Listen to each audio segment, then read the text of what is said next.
Uncharted X on YouTube.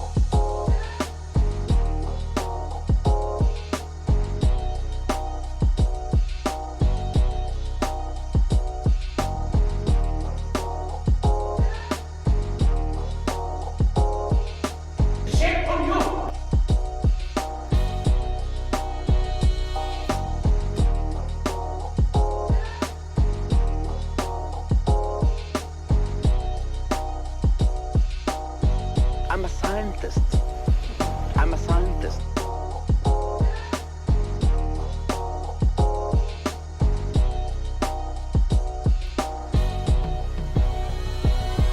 And you've been to Giza? No, I've never been to Giza. Oh dear.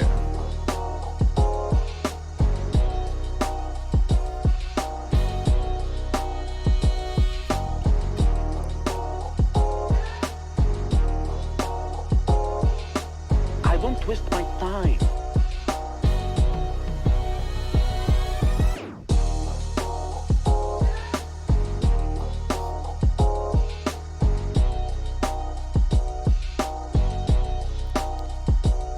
Could they have no shop?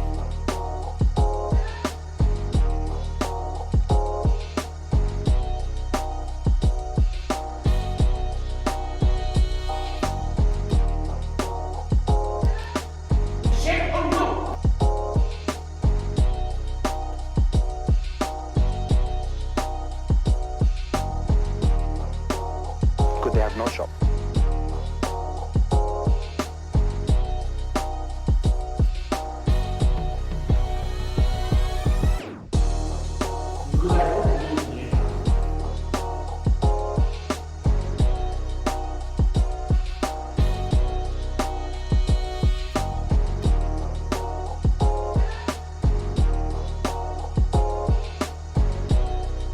I don't twist my time.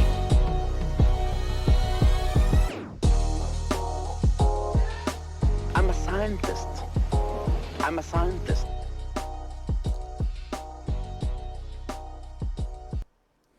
Hey everyone, how's it all going? Good to see everybody here in chat. It's been a while since I've done a live stream on this channel, but thanks for tuning in. I've been watching some of the chat there of trying not to laugh at some of this. Actually, it's good to see you all coming in from everywhere, all around the world. Hello, everybody. That I recognize a lot of names: Nancy, Joel, Nick. How are you, mate? Good to see you guys tuning in. I hope this time works. You know, I did try and figure out a poll or a time, the best time that would work for doing this, but I guess one time can't suit everybody. But this will work, I think. And also, if you're not seeing this live, if this is something that you're seeing on the channel, obviously it's on the channel, so anybody that missed it can go and check it out. And do make sure to take a look at the chat replay that's in the video too. It's live right now for people that are in the chat, but typically there's quite a bit of back and forth going on between me and chat as it happens. So yeah, it's great to see all you guys. This is the worst time. Good, thanks. That's solid feedback. Yeah, I try to. I'll try to vary the times a bit. But first step first is I probably need to stream a little more than what I currently do.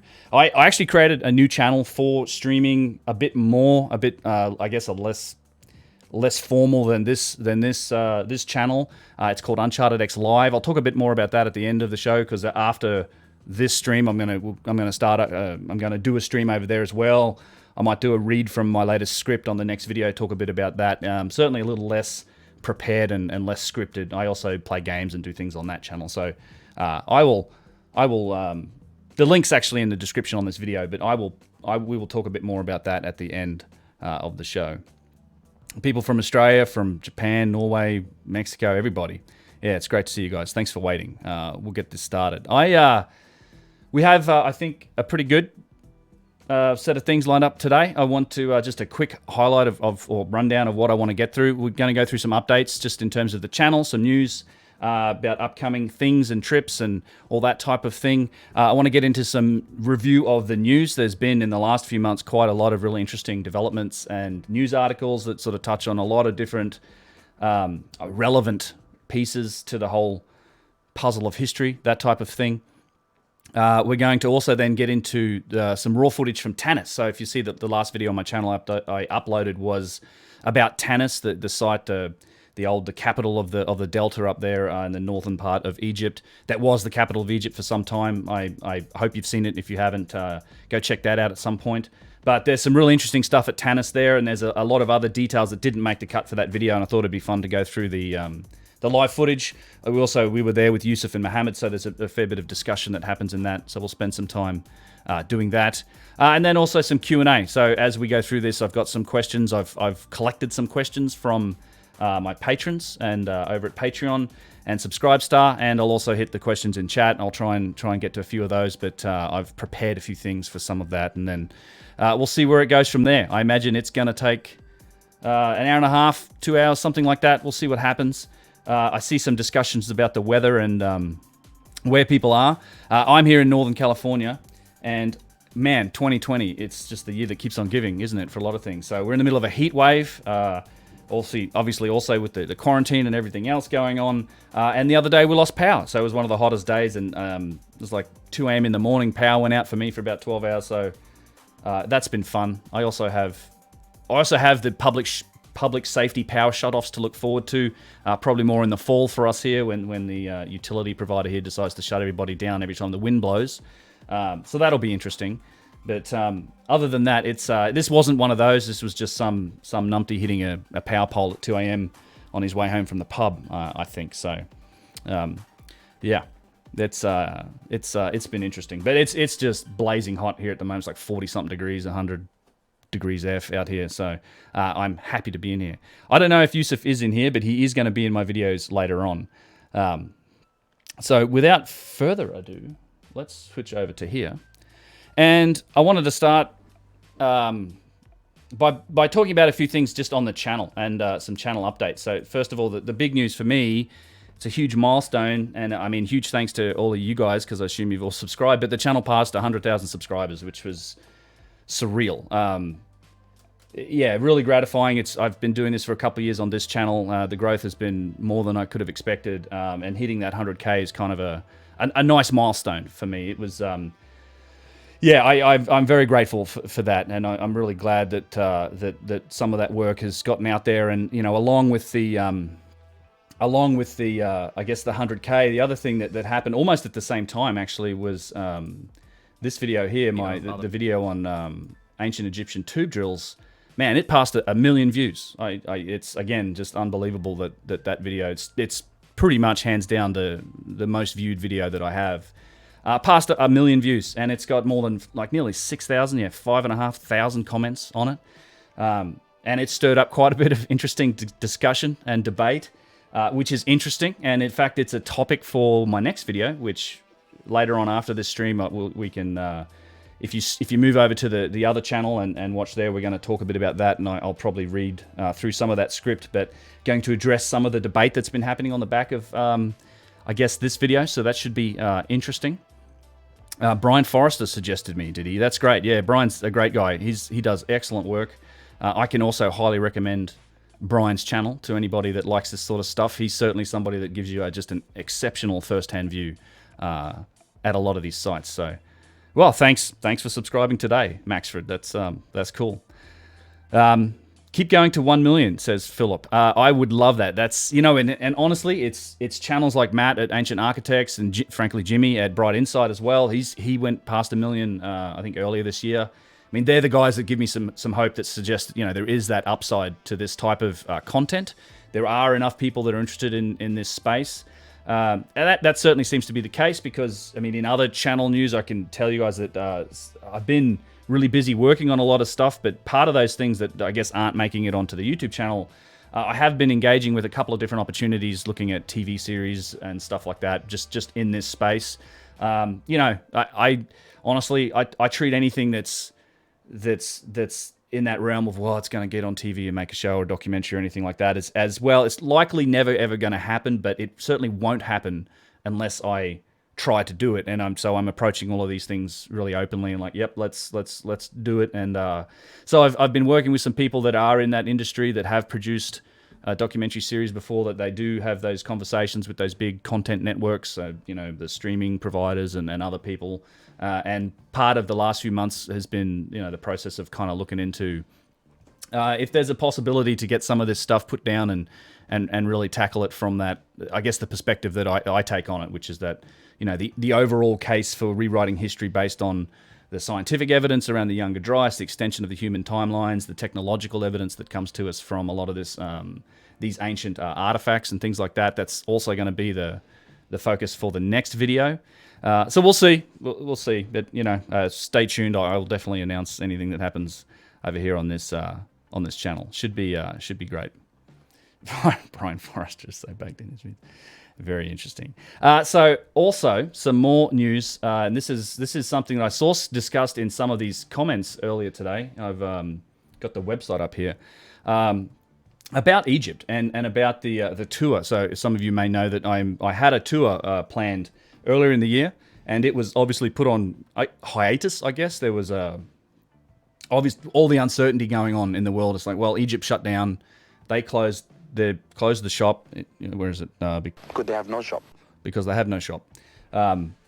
They closed down, and the good news is, however, that Egypt started reopening again in July.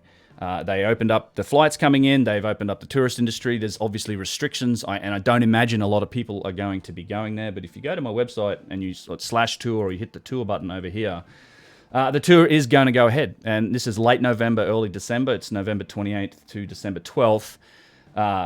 When I first announced this, I think it was way back in March or February. I mean, I was, again, just super gratified and amazed that it's sold out in a week. Like the spots filled up. There's 30 odd spots. I think I increased it to 32. And it pretty much sold out. And then obviously different countries are taking different approaches to this current 2020 situation that's we find ourselves in. So a couple of people have pulled out. There are some spots that have opened up on this tour, not many. But if you are interested in getting to Egypt this year, you can do it. Like this. There are some spots available. The idea with this trip, it's a trip I'm doing jointly with Matt Simpson from the Ancient Architects channel. I'm good mates with Matt. We talk quite a bit. Obviously, Yusuf's going to be the key the key speaker and guide for us. I am good friends with Yusuf, and he's always my number one choice for when it comes to touring around in Egypt. He'll be there, and it's just going to be an excellent couple of weeks. Let me see here. When will I be in Joe Rogan? Well, hey, tweet him. I mean, I don't. He's better off speaking to Randall Carlson and Hancock. I think they're the key guys. They're far more articulate than I am. But hey, you never know. I do wonder if whether or not he's even seen the work. Some of these videos. I think some of them would be relatively interesting for Rogan to check out. But hey, I mean, that's the pinnacle of the podcasting world, isn't it? I mean, in media in general, he pretty much has a bigger audience than some whole networks do. That would be cool. But he should get to Egypt too. I don't think he's ever been. He's one of those people that, you have to get there. There's a real visceral, emotional feeling when you're in Egypt. And it's hard to explain. You can sort of look at it analytically. It's why I love this quote from the Sherma podcast with Graham Hancock on there. And you've been to Giza, though? No, I've never been to Giza. Oh, dear.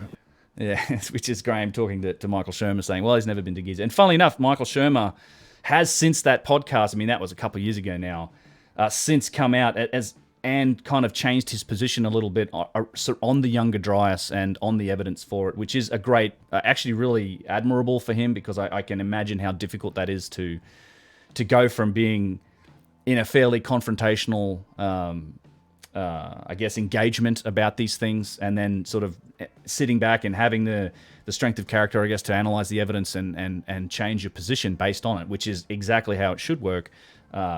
It's really good. In fact, also, I forget the name of the guy that was on there that was quite critical of Graham. He was a dial-in. He also has since changed his position based on Randall's work and a few other things. So, yeah, really cool. Anyway, so the trip is happening November 28th, December 12th. I put the itinerary together with Matt. It's an epic trip. The only real update is that the one hotel we were going to stay at in Giza has shut. That's the Le Meridien Pyramids Hotel. But they're renovating, so we're moving over to the Steigenberger Pyramids Hotel, which is recently renovated. And just the picture of the pool here looks pretty good. I haven't stayed there, but I imagine, given the view, I know kind of where it is. It's in that hotel area. I'm sure it would be really cool. But I am dying to get out and get back to Egypt. Obviously, I can't wait. I imagine a lot of people are in that same position of like, well, I've been cooped up for 6 months or whatever. So really looking forward to that. There's a few highlights on this trip for me. Obviously, getting back to the Serapeum is going to be one of them. Getting inside the Bent Pyramid, which they recently reopened. I've not been in there. I can't wait to get into there. We're going back to Abu Sir. Unfortunately, the Grand Museum, the new museum, is not open, and it won't be open, I don't think. I think that's been confirmed. They're going to delay their opening until probably next year at the earliest at this point. So we will still visit the other museum, the Cairo Museum, which is pretty epic anyway. I love going there. We're going to get into the Assyrian, which is a special permission. I am also very much looking forward to getting back to Luxor. I think if you've seen that video on precision that I made, I focused heavily on some of the statues that are at Luxor and the Ramesseum. I've not had the chance to do high quality filming there. So I've only been there once. That was my first trip to Egypt, and I didn't have the gear that I would normally take on the subsequent trips to Egypt. So very much looking forward to getting out on the Nile. That Nile cruise is going to be part of it. I'm super excited about that.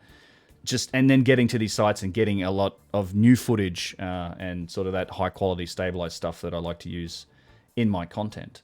What else is in here that I wanted to mention? Abu Rawash, I've not been there. That's going to be a good day trip out. We're going back to Tanis and Maidum, which are a couple of places that I've talked about in videos. The Temple of Bastet as well, probably one of my favorite pieces in all of Egypt is this column end that is here at the Temple of Bastet. And then, we have special permissions to get into the Great Pyramid and get all the rooms open. We have it for a couple of hours to ourselves and the tour group. It's going to be great. And along with that, we're going down to the Osiris Shaft that's at Giza, which is that 3 levels of underground chambers in it that's sort of vertical down. You have to climb down a ladder. It goes down about 100 feet into the ground. There's a big 30-ton, I think it's a basalt box that's in the bottom, or granodiorite or something. So I've not been in there, and frankly, I can't wait. Let's see. What tours will be like in 6,000 years? Yeah, who knows? Nick, mate, Subtrain, thank you. You're very generous. You didn't need to do that, Nick. Thanks for the super chat. And I do want to shout out just also Shermanator Osborne hit me up with a super chat earlier in the stream. I think a couple other people did too. I thanked them in the chat before the stream started. I've lost it on my scrolling thing here. So thank you for the people that have hit those super chats so far. That's awesome. I do have a little bit of background noise for this next little chitty chat because I noticed a question in here. Let me find it. We'll do this. Yeah. So the question was, somebody mentioned that they hoped that I would have a chance of getting together with Russ and Kyle from the Snake Brothers and doing some stuff with them. And indeed, I am. So in September, I'm going to be up in the Scablands, which is where this footage you're about to see is from. And Randall Carlson will be there. The Brothers of the Serpent, Kyle and Russ, a great podcast. They run the Cosmographia podcast with Randall. If you haven't seen Randall Carlson's new channel, I know he's started his own channel. I'd recommend subscribing to that. They do fantastic work with all of their podcasts. I know the Grimerica Show boys will be there. There's a few other authors that are going to be on that trip. We're going to be up in the Scablands for about a week, I think, touring around doing day trips with Randall, which I'm just pumped about because he's just, when it comes to flood landscapes like this, he's the man, right? I can't wait to sort of soak up as much as I can from what he can point out and show here. I'm going to take drones. I do hope to do some podcasts and some recording while we're there. So you can expect to see a fair bit of material come out on the back end of that. Shout out to Sherman and shout out to you later as well, Andrew. You're in a bunch of this we'll get to. There was a question here just in chat. Where was it?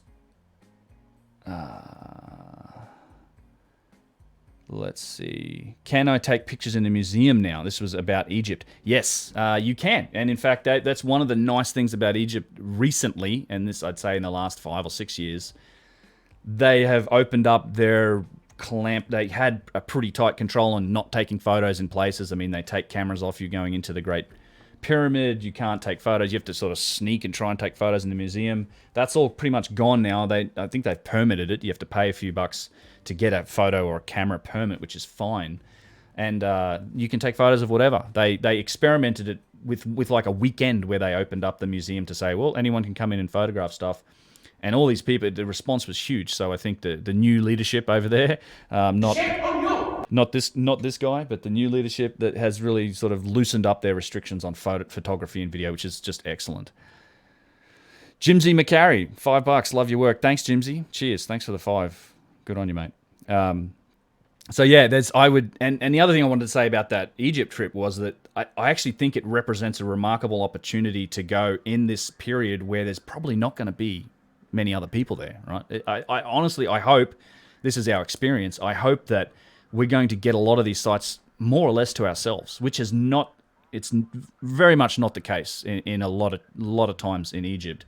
I have had that experience before when I was there shortly after the Arab Spring and not many people were visiting Egypt, and it was just magical. Really, having those places and like inside the Great Pyramid or whatever to yourself is just, that's a magical experience if you can get it. And I would like to think that during that November-December timeframe, we're going to have that. Household Tablet says, Ben, have you been to Abydos? Yes, I have. I've been down to Abydos. Haven't been inside the Assyrian, the whole Temple of Seti there. I do use some footage from the King's List quite a bit in my videos that I took when I'm there. That's another one of those places that I'm really looking forward to filming at again. Basically, everything that's up the Nile that you have to get to, I haven't taken my camera to. Most of my trips to Egypt after that first one, which was the Graham Hancock tour, with the where these sound clips come from with Zahi, Hawass and whatnot. Most of my subsequent trips were kind of to Giza, to Cairo, and then day trips where you could drive to around there. So, cheers, Nick. Thanks. Yeah, it looks like a great flood occurred here. That's because that's exactly what caused this. This is the channeled Scablands that you're seeing now. This is the Great Flood landscape. In fact, this right here is dry. They call it Dry Creek Falls or Dry Falls.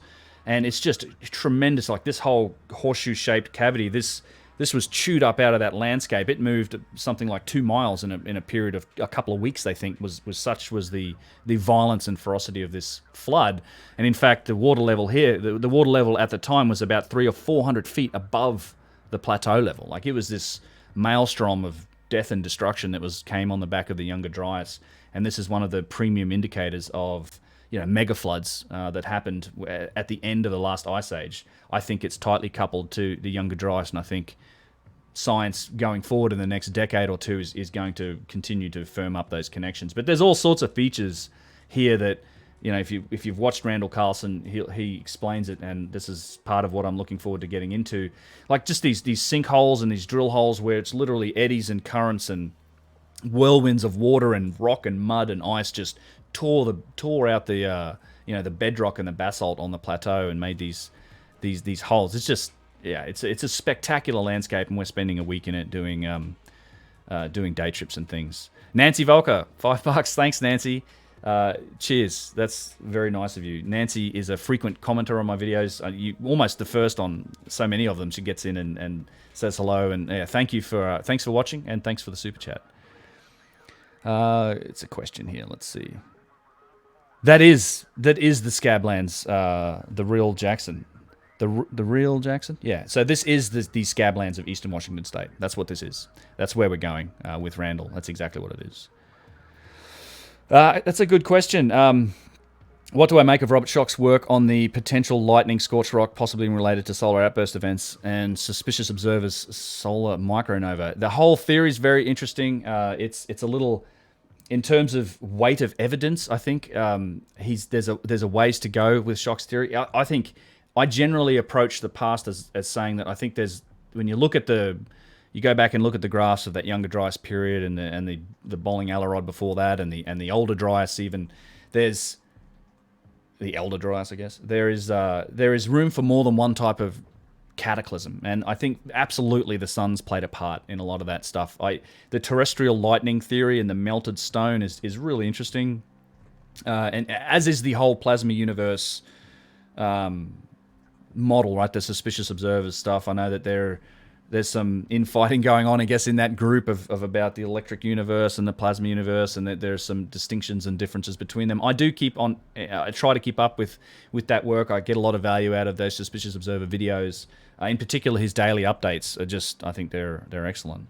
Even though he did snap at me in the comments section when I talked about the younger dryas, but that's fine. That's all part of it, isn't it? Yeah, well, suspicious observers who says that the next ice age will soon be on its way back. He might be right. I think if anything, we could be headed into a period of global cooling. We'll see. Probably not going to affect us much in our lifetimes, to be honest. We're in this nice period of warm weather that we've been enjoying for 5,000 or 6,000 years. It's probably going to continue for our lifetimes at least. These things all work on much longer scales than we like to sort of think of things, because our lives are so relatively short. Frequent flyer, €5. Love your work, Ben. All the best from Ireland. Cheers. Thank you for the super chat. I appreciate that a great deal. Thank you very much. You watch me every morning. Wow, you must be rewatching some of my videos. I don't. I know I don't. I know I'm not the most frequent uploader out there, but I am working away on my stuff. Okay, so that's an update. So I just am trying to say that there will be a bunch of content, I'd like to think, coming off the back of the Scablands trip. Very much looking forward to meeting Randall in person. Some of you may know I interviewed him, well, we talked on this channel a little while ago. I've been meaning to get him back on. He's been very busy launching a new website, and his business is ongoing, and I think he's setting all this up. But I know once he launches that, he's looking to do I guess appearances and things, and I will definitely get him back onto my channel. I have chatted to him, and there's plenty more to talk about, I think. So let me get into the next topic over here. Okay, so All Metal Mike, $10. Great to see me back. Thanks, mate. Cheers. It's good to be back. It's been a little while, I know. I need to stream a bit more. And again, towards the end of this, we'll talk a bit more about the other channel and where I'm going to be streaming casually and more often. If you want to see more of what I'm doing, I will warn you ahead of time. There may be some computer games being played on that here and there. But that's how it's going to go. I would like to. I've actually been struggling. I had to redo this whole setup. I had an older computer that wasn't cutting it both with my video production work, and it wasn't really good at streaming and doing things at the same time. So I moved to a 2 PC setup, which significantly complicated things. And I've also been having issues with audio crackling and different conflicts. And it's taken quite a bit of time to kind of test out and get working smoothly, which I hope that it is currently. So yeah, I let me know actually if the audio is crackling. I don't think it is. I did a fair bit of testing, but I've been having some issues with it. But I finally got it sorted out. So I thought, all right, sit down, do a stream. I've been promising to do one for some time. So here we are. All right, let's get into a few things. So I thought one thing that we might start with, which I thought I would have in my link here, I haven't. Something a little fun. That's not it. Let me find it again. This one. Yeah, let me bring this over here. Get it in there. Okay, let me just pause this for a second. I watched this, I saw this, and I thought this would be a fun thing to watch on the stream. Where did my chat window go? Just 1 second while I sort this out again. Live streaming. There we go. I can now see chat again. I thought you were in the... I thought I was in the IT game. AV is the 5x5. Yeah, I am. I was in the IT game. Trust me, I am. There's an awful lot going on here, but some of this stuff was still new to me. Particularly the issues I was having with voice meter. If you want to get into it, I can show you the stuff here.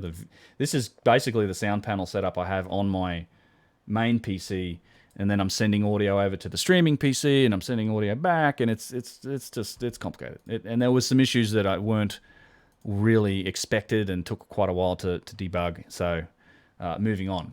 But I watched this trailer. Have you guys seen this trailer? It's for this movie upcoming that's from it's called Greenland, and it's I guess it's the latest entrance I'd like to call it, I guess, in the disaster porn series of movies. There's been plenty of movies like this before, the Bruce Willis ones on the going and doing mining on asteroids, and there's been this idea of these planet killers hitting the ground. But this one had some interesting effects in it, and also just some interesting, I guess, setups in it. It's a Gerard Butler movie. He's in this one. I'm kind of interested in. I think it's just going to be sort of mindless kind of action flick. But I thought the premise was somewhat interesting and in line with a lot of the stuff that gets talked about on this channel. Let me play this and see if you guys have seen this. This was kind of interesting. Is this Clark, this interstellar comet? Yeah, big news. Yeah. I don't see Clark. Oh, maybe he's still sleeping. Dad. Some of Clark's larger fragments are now expected to enter our atmosphere. That's right, and now there's... Well, I can't see the comment. Oh, it says some of its larger fragments are expected to enter our atmosphere. I think I just had to laugh when I heard that. I'm like, that's not how most people would be approaching that topic. We're going to see a light show. This is... What are they saying? More of the same.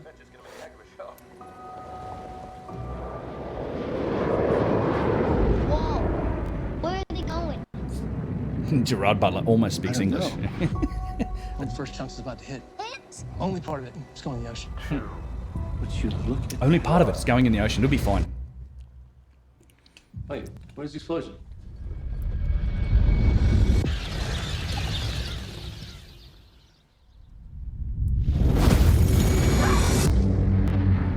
We now are getting word that the fragment has hit Central Florida. Oh my God. Wait, So some of those shots are pretty cool, like the effects. Put the skies on But they actually fire. underdo it a bit. So that part was cool, like this. But Put the skies on fire. the sky's on fire, which is almost precisely how these things have been described when they've happened in the past. And this is the Peshtigo fire and some of those other, the Chicago fire. It's a topic that I've touched on talking with Randall. And some of the descriptions literally talk about the entire sky appearing as if it's on fire, which is one of the, I guess, the fallouts from even relatively small impacts. And it's the thing that I note in this is that, all right, there's some joking around, like, that's only a chunk of it, and it's only going to land in the ocean, as if people don't know that's a really bad thing if it hits the ocean. But later on in this clip, you'll see it that, like, it's almost as these are very slow-moving projectiles. Like, it just as if just like artillery shots or something hitting the ground. You got to remember that half of this stuff is, it's coming in at 19, 20 kilometers per second. Decky 69, $5. Thanks for the super chat. Appreciate that. Thank you.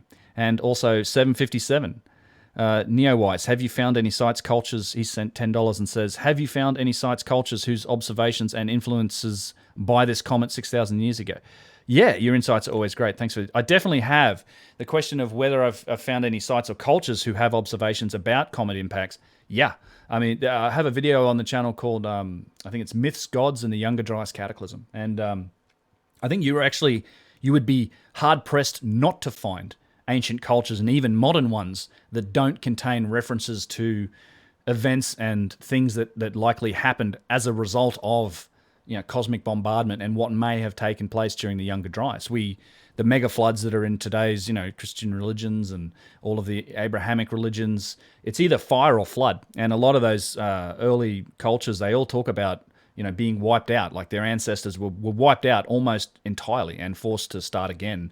And also, funnily enough, a lot of them talk about times of prosperity and the times of the gods before these times. But they all pretty much have some element of cataclysm in their origin story. So check that video out if you haven't seen it. 2 days. They got it all wrong. There's a ton of fragments. Planet killers. Kombucha. Space agencies are predicting an extinction level event. We're gonna be together, all right, kiddo? We're just trying to get to safety. They've been tracking the military flights to bunkers in Greenland. Bunkers in Greenland. Not always the best idea, seeing as a big chunk of the Younger Dryas likely hit Greenland.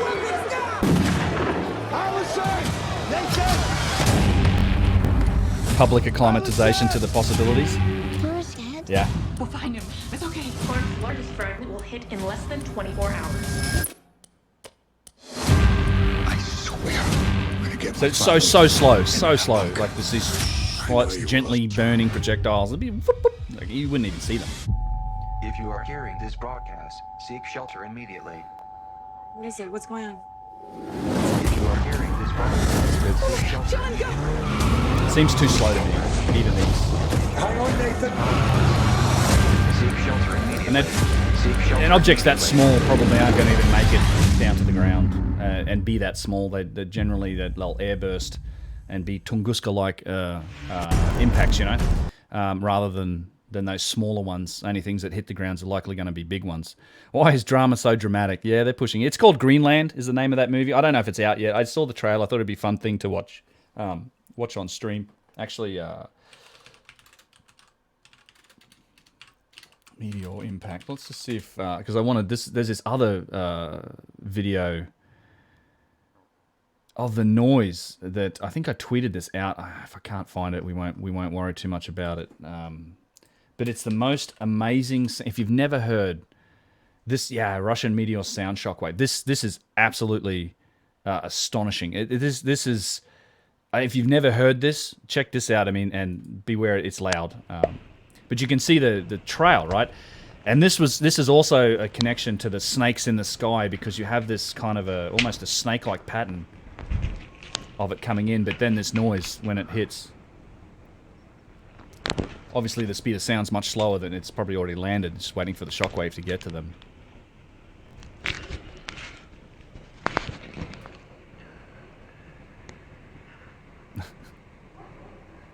The dogs are starting to bark.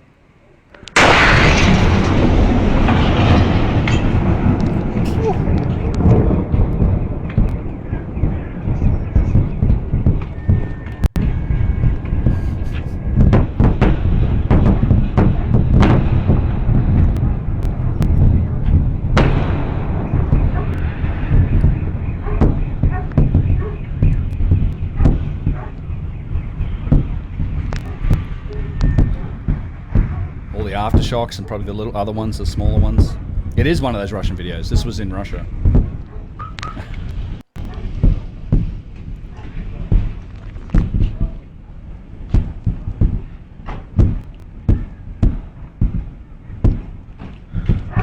It's amazing. I'd never heard. That's the sound of cosmic impacts. Not a particularly big one, but it's not so much an explosion. Just it's impact noise. Yeah, it would scare the living crap out of you, I imagine. But yeah, so that was, and that's also why you go back through history, and this is again something Randall talks about,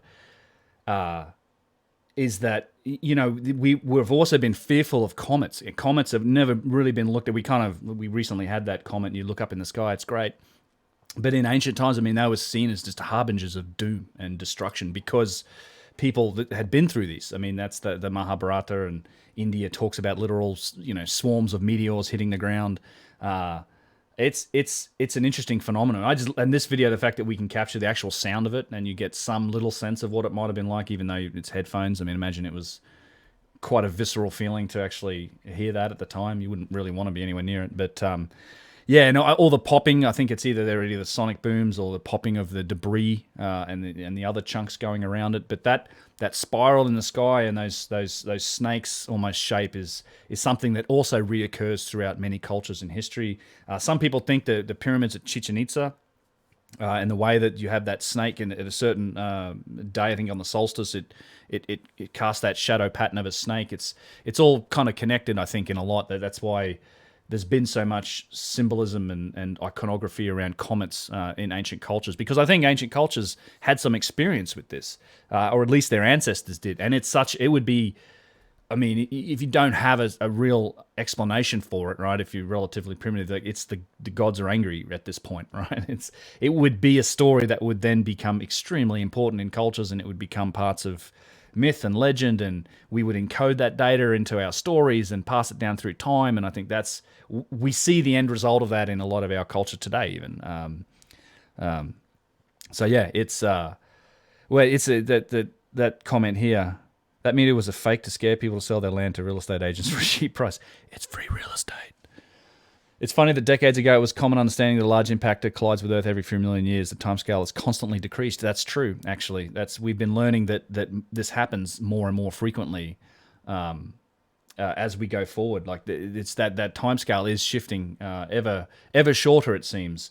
And I mean, the Younger Dryas was, I think, according to the people that I've heard talk about it, that I'd consider experts, was likely the biggest thing that has hit the planet in the last million years, at least.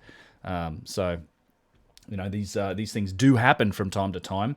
And if I had to describe an overall goal for the channel and the stuff that I do, it's tied up in that. Even though it's not, I don't talk about it all that often, but it's, you know, ultimately I think looking at the whole ancient high technology civilization, the idea that there was some advanced group of humans running around before recorded history ever started that were then wiped out, to me that's a lesson. That's a lesson that's important for our civilization to learn, because I think there's a fundamental part of our civilization that it's almost like it's almost part of that identity of what it means to be a modern human, is that we're meant to be, and it's almost as if we're the end result of that progress from the Stone Age through civilization to today, and we're on that path. And I think if you had to change that around and approach it from that, well, no, we're kind of the latest revolution of civilization. We're just on a longer cycle.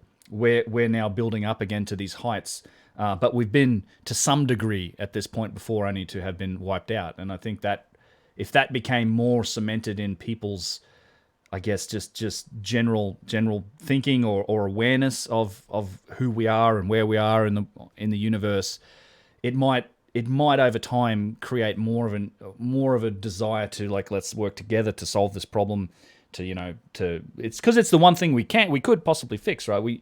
You can't stop earthquakes, volcanoes, and cyclones and hurricanes, but you could potentially stop, cosmic impacts, and they're the big one. They're really, when it comes to extinction events, they're always the big ones, and they typically cause earthquakes, volcanism, hurricanes, massive climate change.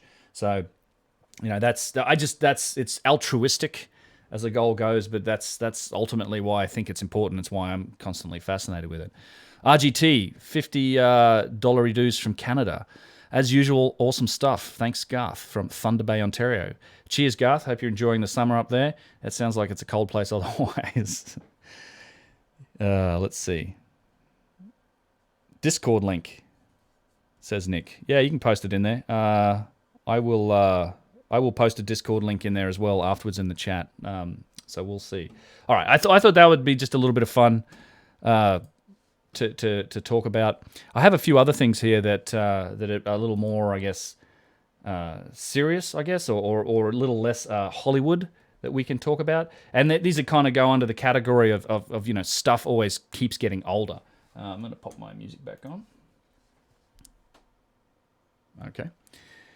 And one of these things is, and this I won't spend a whole bunch of time on these, but there has been a whole bunch of news from all around the world recently that just keeps pushing back dates of human civilization further and further. Wherever you kind of go, I've been finding news about this lately. One of these things is this bare bone that they've discovered in Ireland. It's rewriting Irish history, and I think pushing back the date of human occupancy by thousands of years. Let's just watch this. It's only a couple minutes long. This is a hugely significant and exciting discovery. We've effectively pushed back the date of human occupation of the island of Ireland by 2,500 years.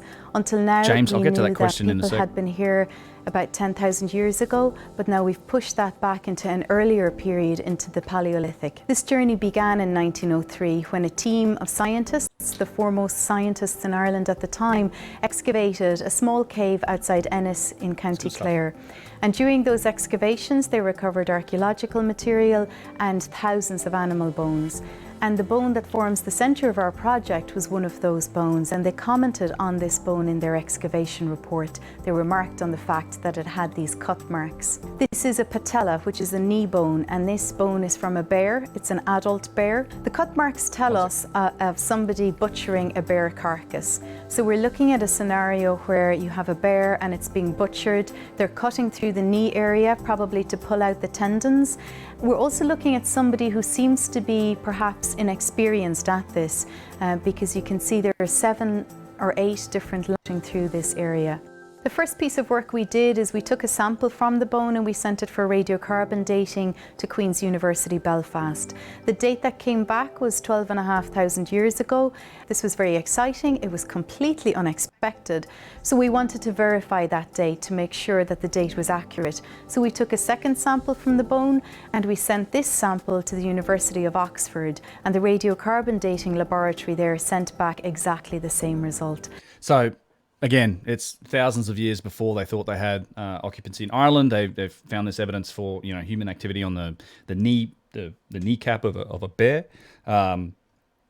It's just an interesting note because there's a couple other things that have happened recently in Mexico. I know some of you probably be aware of this. We'll get into it in 1 second. Let me just address a couple of questions here and some super chats. James Doherty says, has anyone ever studied the actual intentions on the large columns that seem to have been turned on a lathe? What material of that diameter could bear that weight? It's a good question, James. I chatted briefly about this with Chris Dunn when I talked to him. His idea in terms of the really big stuff, and particularly the columns, he thinks they were turned on a vertical lathe. So it was, instead of like being horizontal, we tend to think of lathes as these horizontal instruments, but he was saying that this is more likely those were probably turned on some giant form of a vertical lathe, which is mind-bending to think about in general. But that's we talk about a little bit in that podcast with Chris Dunn. If you want to hear some more about that, go and check that one out. Eric Henry, $5. Thanks, mate. Love your take on this subject, pal. Cheers from Michigan, USA. Cheers. Cheers to you. Thanks, Eric. Also, Dean Bra. See you, Bra. It's a cool name. That's your name. $5. Ben, you're an inspiration, chap. Hats off to you. Cheers from Michigan, USA. Wow, Michigan's dialing it in at the moment. Good to know you guys are still up over there. Wow, shit. It's only in the afternoon still, isn't it? Me and my time zones are not the best things. But thank you for the super chat, Dean. Good on you. Columns with nubs can't be turned on a lathe. Yeah, you're right. And the same thing with some of the bowls. It's hard to. I think a lot of that work was done on lathes, but I agree, Andrew. It must have been combined with some other form of stonework to get those results, because you have handles on little vases that have clearly look otherwise like they've been turned on a lathe, and then when you have nubs and other shapes in things like columns. They're not turned on lathes. And even the column at the Temple of Bastet, obviously not all of the column is worked on a lathe. Like I think the central parts may have been, but the flared ends, they're not shaped such that you could make those on a lathe. You would those have to be worked in a different fashion. And they're just incredibly precise and symmetrical, some of those endpoints. I have a video called I think it's called the Temple of Bastet, something like that, that looks in detail at that column.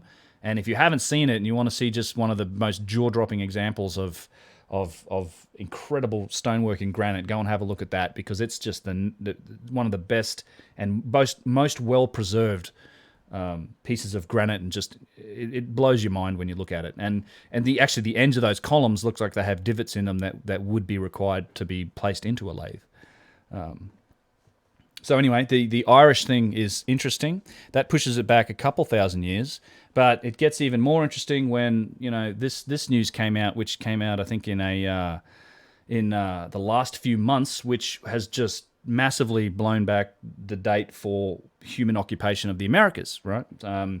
So for people that aren't familiar with this, there has been a long-running debate about the Clovis. It's called the Clovis First Doctrine, I guess is the name for it, that suggests that the Americas could have only been peopled first around 13,000 years ago. And this is all tied into the prevailing thoughts around the human diaspora. So how humans, if we arose out of Africa or Northern Africa, and then spread throughout the world slowly as the ice melted and people, the land gap came in between the Laurentide and the other great ice mass at the northern end of America that opened up a gap for people to come down and then slowly populate the Americas around 13,000 years ago.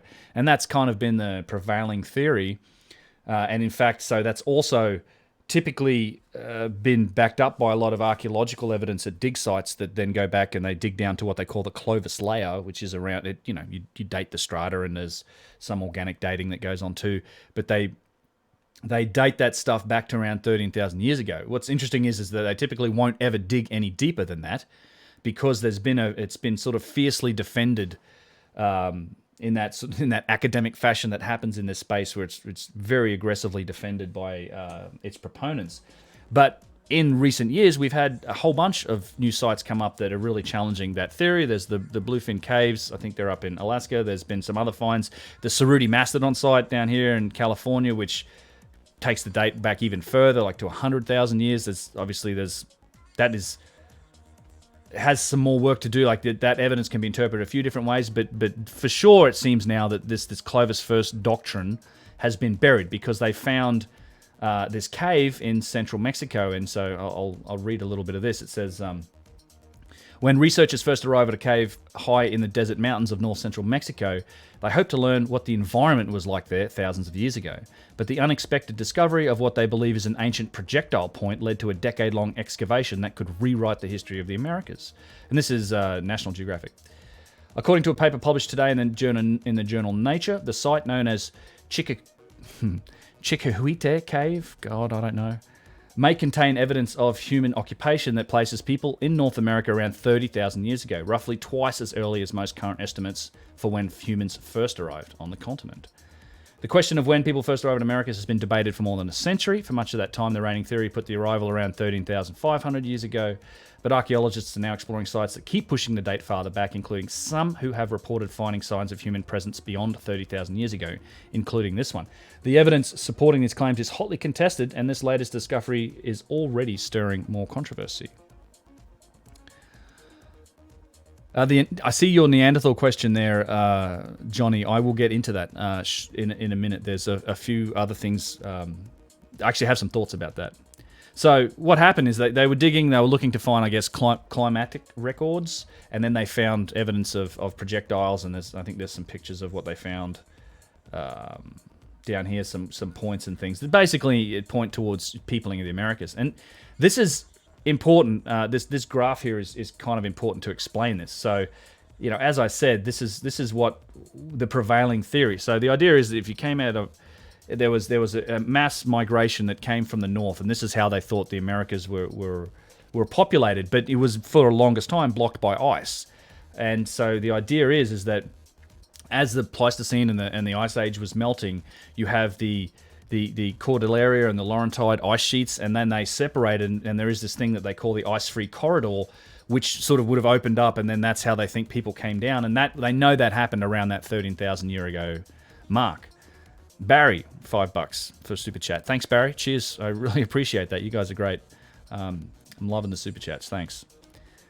There's also was a coastal route that was available that may have been passable around 16,000 years ago. But this is in general why it's been fairly hotly contested. Anybody that says people were in the Americas before that, because we don't really know how they got there, and the only other methods that start to get into discussion at that point, things like sea travel, mass migration via sea travel. Nobody was thought to be capable of doing that. You're also trying to do it in an ice age. Much more of a difficult proposition. So, but now you start seeing evidence for, these sites that push that date much further back. You have to then assume that, well, how did people get to the Americas? And there's been some other interesting studies that have really kind of correlated this, and this all ties up in that whole. Hancock's latest book, America Before, gets into it. There is DNA evidence now that shows that there is a correlation between the people of Australasia, if you like, Australia, Papua New Guinea, and that area, and some people, and some groups of people in South America, but specifically South America. So there's these genetic indicators that we found a correlation between two sets of people that lived on opposite sides of an ocean, And in the case of South America, it only exists in cultures in South America. It does not exist in the cultures that were in Central and North America. So how does that genetic indicator, when we know that the people in Australasia have been there for 40, 50,000 years or more. So how do you get that genetic indicator over there on that side of the ocean? If, because you can't pass through the northern land bridge. There's no indication of that marker in the populations of people in North and Central America. It's suggestive of another route, which is likely, I think, sea travel. At some point, large groups of people moved across the ocean, and that's where you trace this back to. I think that's the most likely explanation for it. And then that throws into question the whole concept of where humans come from and how did we spread out and how advanced and capable were we of doing these types of things. That's why it gets so hotly defended. And this is kind of a sad case. I mean, I think I talked about this on another live stream at one point, but the Bluefin Caves up in Alaska, which was another site that had pretty solid evidence for 25,000 years or more peopling of the Americas. That guy literally was run out of the industry. Like he was mocked and derided and at conferences and just this snide academic ivory tower nonsense. For they literally like ran him out of town when it came down. The guy was depressed. It had all sorts of issues with it, and that's kind of leads me into the next topic I want to get into, which is some of the nature of the academic world around this stuff, which is a thing I like to talk to you about. Dan Gagney, I hope I've got that right. $20. Thanks for that super chat, Dan. Cheers. That's very generous. Appreciate that. Throwing in the 20 there. That one's different color. I haven't seen that before. Thank you, mate. Good on you. That's really nice. So there's a lot going on in this space, and it keeps going back further and further. It's in that bucket of stuff keeps getting older, right? There was one other. This is actually the article in Nature, and again, this is a little probably better graph here where it talks about the Cordilleran ice sheet and the Laurentide ice sheet. Here's the ice-free corridor 13,000 years ago. Here's some of these other sites that are suggestive of, older human populations. It's hard to say. So the idea is also that that first culture of the Clovis people, in a lot of these sites, they literally won't dig any further. Once they hit that Clovis lane, it's the Clovis layer. It's kind of a no-go zone if you want to keep your job. Don't dig any further. Don't find any more evidence. And interestingly enough, it's kind of a segue to another story. George Howard and the Comet Research Group, those guys, when they were trying to prove out the Younger Dryas impact theory early on, it was actually all of these archaeological sites that they went to because they had such good provenance, I guess, of these strata layers that were aligned to dates, and they dug down just deep enough to get to that Younger Dryas boundary layer, which sort of has all of the platinum rich and the iridium, the nanodiamonds and the shock synthesized hexadiamonds, all these little impact proxies. So it was actually these archaeological sites that don't like the idea of the Younger Dryas, and they don't like the idea of older human populations that enable that Younger Dryas impact theory to flourish. And now they have evidence for it for like 50 or 100 sites all around the world, including some in South America. So anyway, it's really interesting. Let's see. And there was a question that I got on Patreon from this as well that I just want to read, that came from Daniel Ern Whitaker. And this gets back to that Neanderthal question. So let me quote this. It says, "With the recent Chiquiquite cave archaeology hitting the news, I've been mildly surprised to see so little pushback on the idea of the Americas being populated in the Pleistocene. I personally think that we shared the planet with at least 2 other human species at that time, archaic DNA studies lending credence to the idea.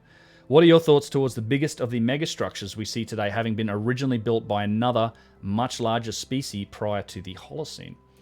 It's a very interesting question. And I do have some thoughts on that. So one thing that we're learning, and this is now indicated in these DNA studies that you're talking about, is that as we've extended that human timeline back further, so at least I think it's around 300,000 years now, based on fossil evidence. So we're much older than we thought we were. Prior to that, I remember for the longest time we were supposed to be 190,000 years old as a species, and then before that it was 100. So we're continually pushing that date back, and we have also determined that in terms of the Neanderthal studies, like we share DNA with the Neanderthals, a certain percentage of it, and based on that DNA analysis, it appears that we split from a common ancestor with the Neanderthal around 800,000 or 900,000 years ago. So I kind of consider that the window of possibility for our species. We may have been around for 800,000 or 900,000 years. We definitely have been around for at least 300,000 years. That's anatomically correct humans. And Neanderthals died out, I think, only 50,000 years ago. So yeah, there was a quite a significant period of crossover where I think we and other hominids existed on the planet. And it's one thought that I have had, which is, if you again postulate this idea of an advanced civilization existing in the pre-Diluvian times, it may be a combination. It may not be necessarily Homo sapiens that were responsible for some of that. We know the Denisovans or the Denisovans. That's a whole new species that's been discovered. There's the Homo floresiensis. There's a few others that have come up fairly recently. Like our genetic past, I think, is way more complicated than we think. We're going to learn more. But, the Denisovans were capable of producing interesting work. Like if you go look for the Denisovan bracelet. Denisovan bracelet. This is another thing I've talked about in some videos. They have... okay, yeah, there it is. So the Denisovan bracelet. There's this really well-made and machined... jade bracelet, or I think it's made out of some form of stone. Might be 70,000 years old. Has a tubular, has a drill hole in it. It may have been a decorative piece. It's suggestive of culture and all sorts of things. So it's that's one of those things that it's absolutely a possibility. I think. We could well have been something to do with it. And then there's a $5 super chat from Decky69 says, megafauna, why not mega humans? I agree. Like there is no end of evidence for giants throughout history. There is accounts of it. There is, it comes from all sorts of different cultures. It's all over the place. Like there has to be somewhere. I'm waiting for the bone. Like there has to be a single bone, a skull, a leg, a femur, what? I mean, I know that the theories are like, it's all been confiscated by the Vatican or it's been taken, and all these sort of Smithsonian's done some stuff with these things, and there's undoubtedly a lot of anecdotal and circumstantial evidence that supports that idea that there's big humans, giant humans. I don't think you need the giant humans to explain the giant structures and the megalithic work, because I think most people look at that, I think, and approach it from, well, we needed to be really strong to move these big blocks of wood around, or big blocks of stone. I think even if you were a giant, some of these stones are beyond just manual labor capability. And it also doesn't explain the precision. Like to me, that's the evidence for technology is in the precision, it's in the machining marks, it's in a lot of those different aspects where it doesn't really need giants to explain it. I'm not saying that they didn't exist, and I'm not saying they weren't part of it, but I think that I don't need that to necessarily explain it. And on those topics of giants, I think it seems legitimate to me. There's got to be some bones, and I don't know why we would hide that. I don't really understand the conspiracy theory aspect of it, whereas I'm not sure why we'd hide those remains. To me, we know like Homo gigantopithecus was a thing. There were bigger, hominids back in the day. I think if we had found that evidence, it would just be put into the archaeological record like everything else. I don't think it would shake stuff up to such a degree that we'd have to rewrite everything. It would just be, okay, we found some evidence for people that were really big, or a version of Homo sapien that was. Honestly, it's not something I've looked into a ton. But that's pretty much what I think about it at this point. Nicholas Paulson, SEK 100s. Thank you for the super chat. He says, I really enjoy your channel, one of the best on YouTube. What can I do to get you to put on some scuba gear and give us some more content about underwater megalithic stuff? Stay tuned. I would love to do that. That's it. I have had, I've done a lot of diving, like 300 or 400 dives. I spent a few years doing that when I lived in Singapore and Australia before that. I haven't been diving in 10 years. It's a little segue story. So, damn this quarantine, because some of you may remember, if you were paying attention on Twitter to guys like Graham Hancock, that there was a formation that was found off the coast of Miami that looked like an impact crater or some form of circular It could have been construction too.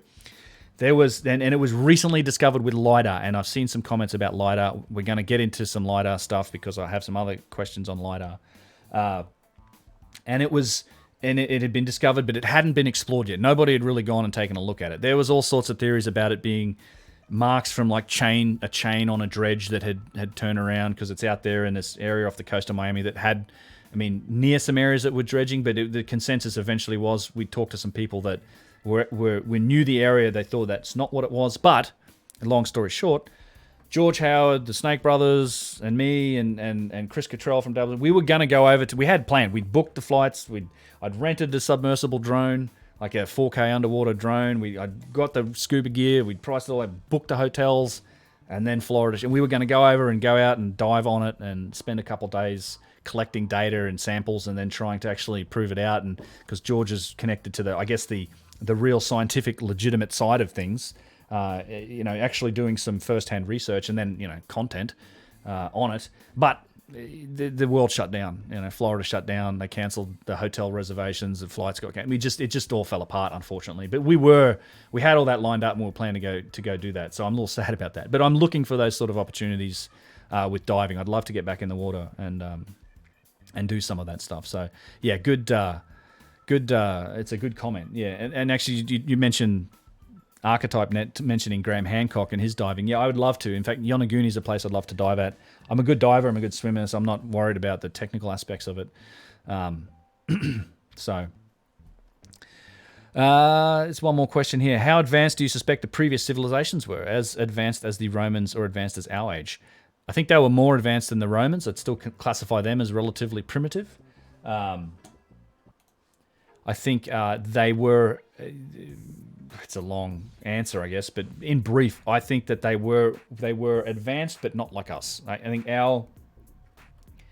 we have this electromechanical approach to problem solving, and I think the evidence seems to suggest that ancient civilization was perhaps more fluent in dealing with more natural aspects of the world, the stonework, and I think they seem to have some ability to work in these materials that we don't today. It was easier for them for some reason, one way or the other. So I think they were advanced, probably more so than any other civilization before ours, but not in the same direction that we were. And I think there's all sorts of aspects of science that we're just starting to learn about and get into. That I think some of the answers to some of these questions may exist in those realms. It's a topic that I get into in lots of those videos. So, yeah, now confirmed, published a month ago, Miami Crater. Yeah, so, John, that's exactly right. There was somebody else went out and looked at it and dived on it, and I think it was an impact. I can't actually recall, but yeah, we basically scrapped the idea once somebody else had gotten out there and taken a look at it. But we are talking about doing some other field trips here and there. So,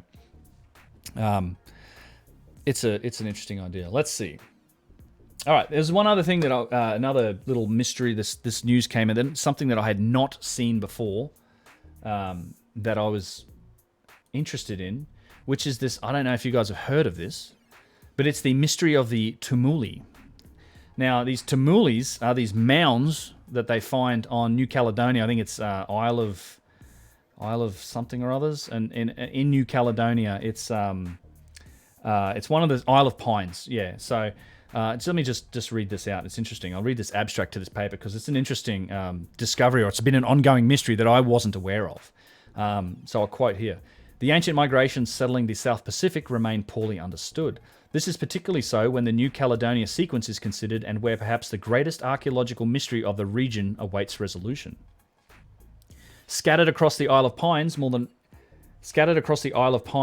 400 tumuli, or mounds, shelter substantial cement blocks, many with a circular shaft running through their center. The tunnels, the only tumulus fully excavated, also reveal a large cone-shaped iron object buried directly beneath the shaft, a function unknown. Described by two archaeologists as recently as 2015 as, quote, a kind of archaeological nightmare, end quote, the origin and purpose of the tumuli remain enigmatic, the mystery compounded by studies revealing dating thousands of years earlier than settlement models currently allow. The paper outlines various investigations over the last century before arguing that excavation data from etc., etc. So there's been some papers done on this recently, but it's been a mystery that's been going on since the 1960s at least. And what these things are, it's really quite interesting. There's these little mounds. Some of them just look like small mounds at the top. However, inside them, they have this giant big concrete structure that's been put in there, and included in the concrete structure are all these, iron nodules. There's a bunch of there is a bunch of like iron nodules in this concrete shape that has a tube going through it, or it has a hollow going through it.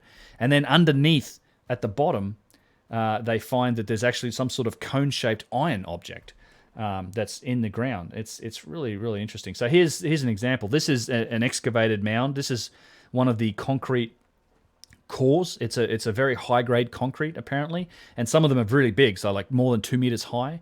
And they have... and sort of 2 meters wide, so it's a massive, big weight of concrete.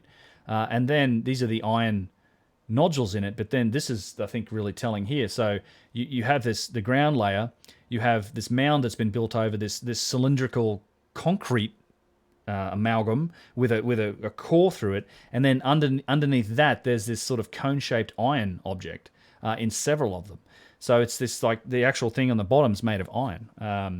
And nobody has a faintest clue about this. There's no cultural connection to the people that populated this area of New Caledonia in the South Pacific later on.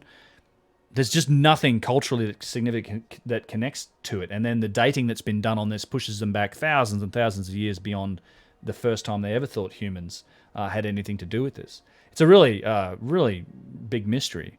Let me catch up on some super chats here. It's CJJ, $5. Jeebus, archaeological, gamer, IT guy, diver dude, what are you? I don't watch a lot of TV. I'm more of a hermit than anything else these days. But thank you for the super chat. Cheers. I do like to spread my interests around. I probably have 2 more hobbies than should be good for anybody. These days, I like to trade out a hobby before I start another one. If you've got a toy or you've got a thing that's in a certain space, before I pick up another hobby, you've got to get rid of an older one. Now it's a trade in, trade out system. Do my best. Acheron, level 426, $10, super chat. UnchartedX is an unbiased, legitimate source of knowledge and news for me. I'm in Miami located. Send me a buzz when you're in town to help in the saga. Thanks. If ever we get out there and do that again, I'll let you know. Yeah, that's cool. Thanks for the $10. I appreciate it. And I'm glad, there's some kind words. Thank you very much.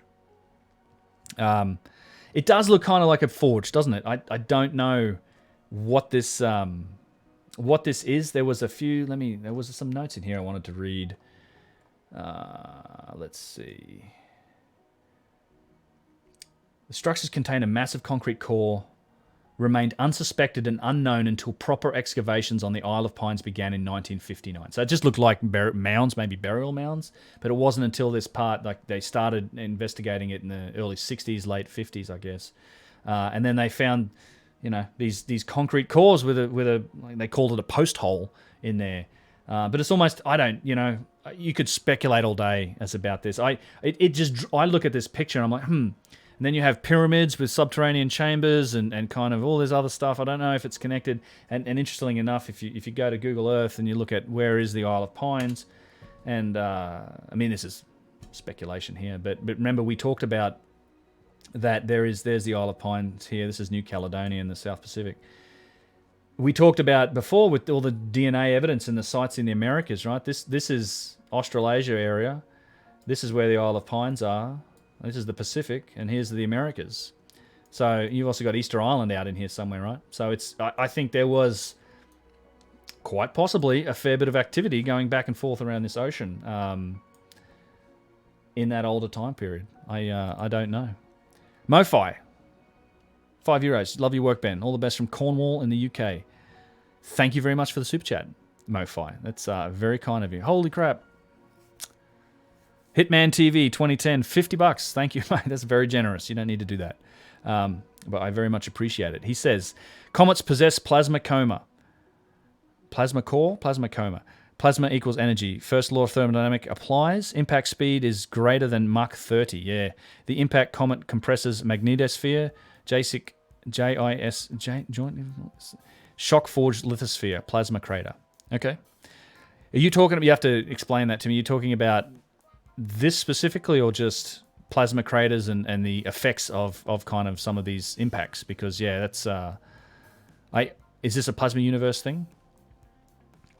But that's, yeah, thank you for the 50. That's very generous of you. And then Philip Elgers, 25 euros. Thank you very much, Philip. That's and actually you did hit me up earlier before the stream started. That's also very very generous. Why do the overwhelming evidence of sophisticated civilizations responsible for the many high-tech megastructures not leading to a well-defined valid description of those civilizations? It's a really good question. I think we can speculate somewhat. I think we're only looking at a fraction of what was there. I try to frame a lot of the stuff that I'm looking at always in this context of given that if you accept the theory of inheritance, so some of these objects, these precision objects, the high-tech objects being inherited by later cultures, you also then have to deal with like thousands of years of renovation, of reclamation, of them, I guess, using those objects and rebuilding these sites. And then on the back of that, thousands of years of destruction and quarrying. And so it's very hard to piece back together how it originally was, how it shaped, how it functioned. I don't think we have all the answers. But I think there's plenty of evidence that suggests a few things about an ancient civilization that we could talk about, like global seafaring, had ability to work in natural materials to a high degree, had an advanced understanding of mathematics. Just the evidence in the ancient maps alone backs up a lot of that.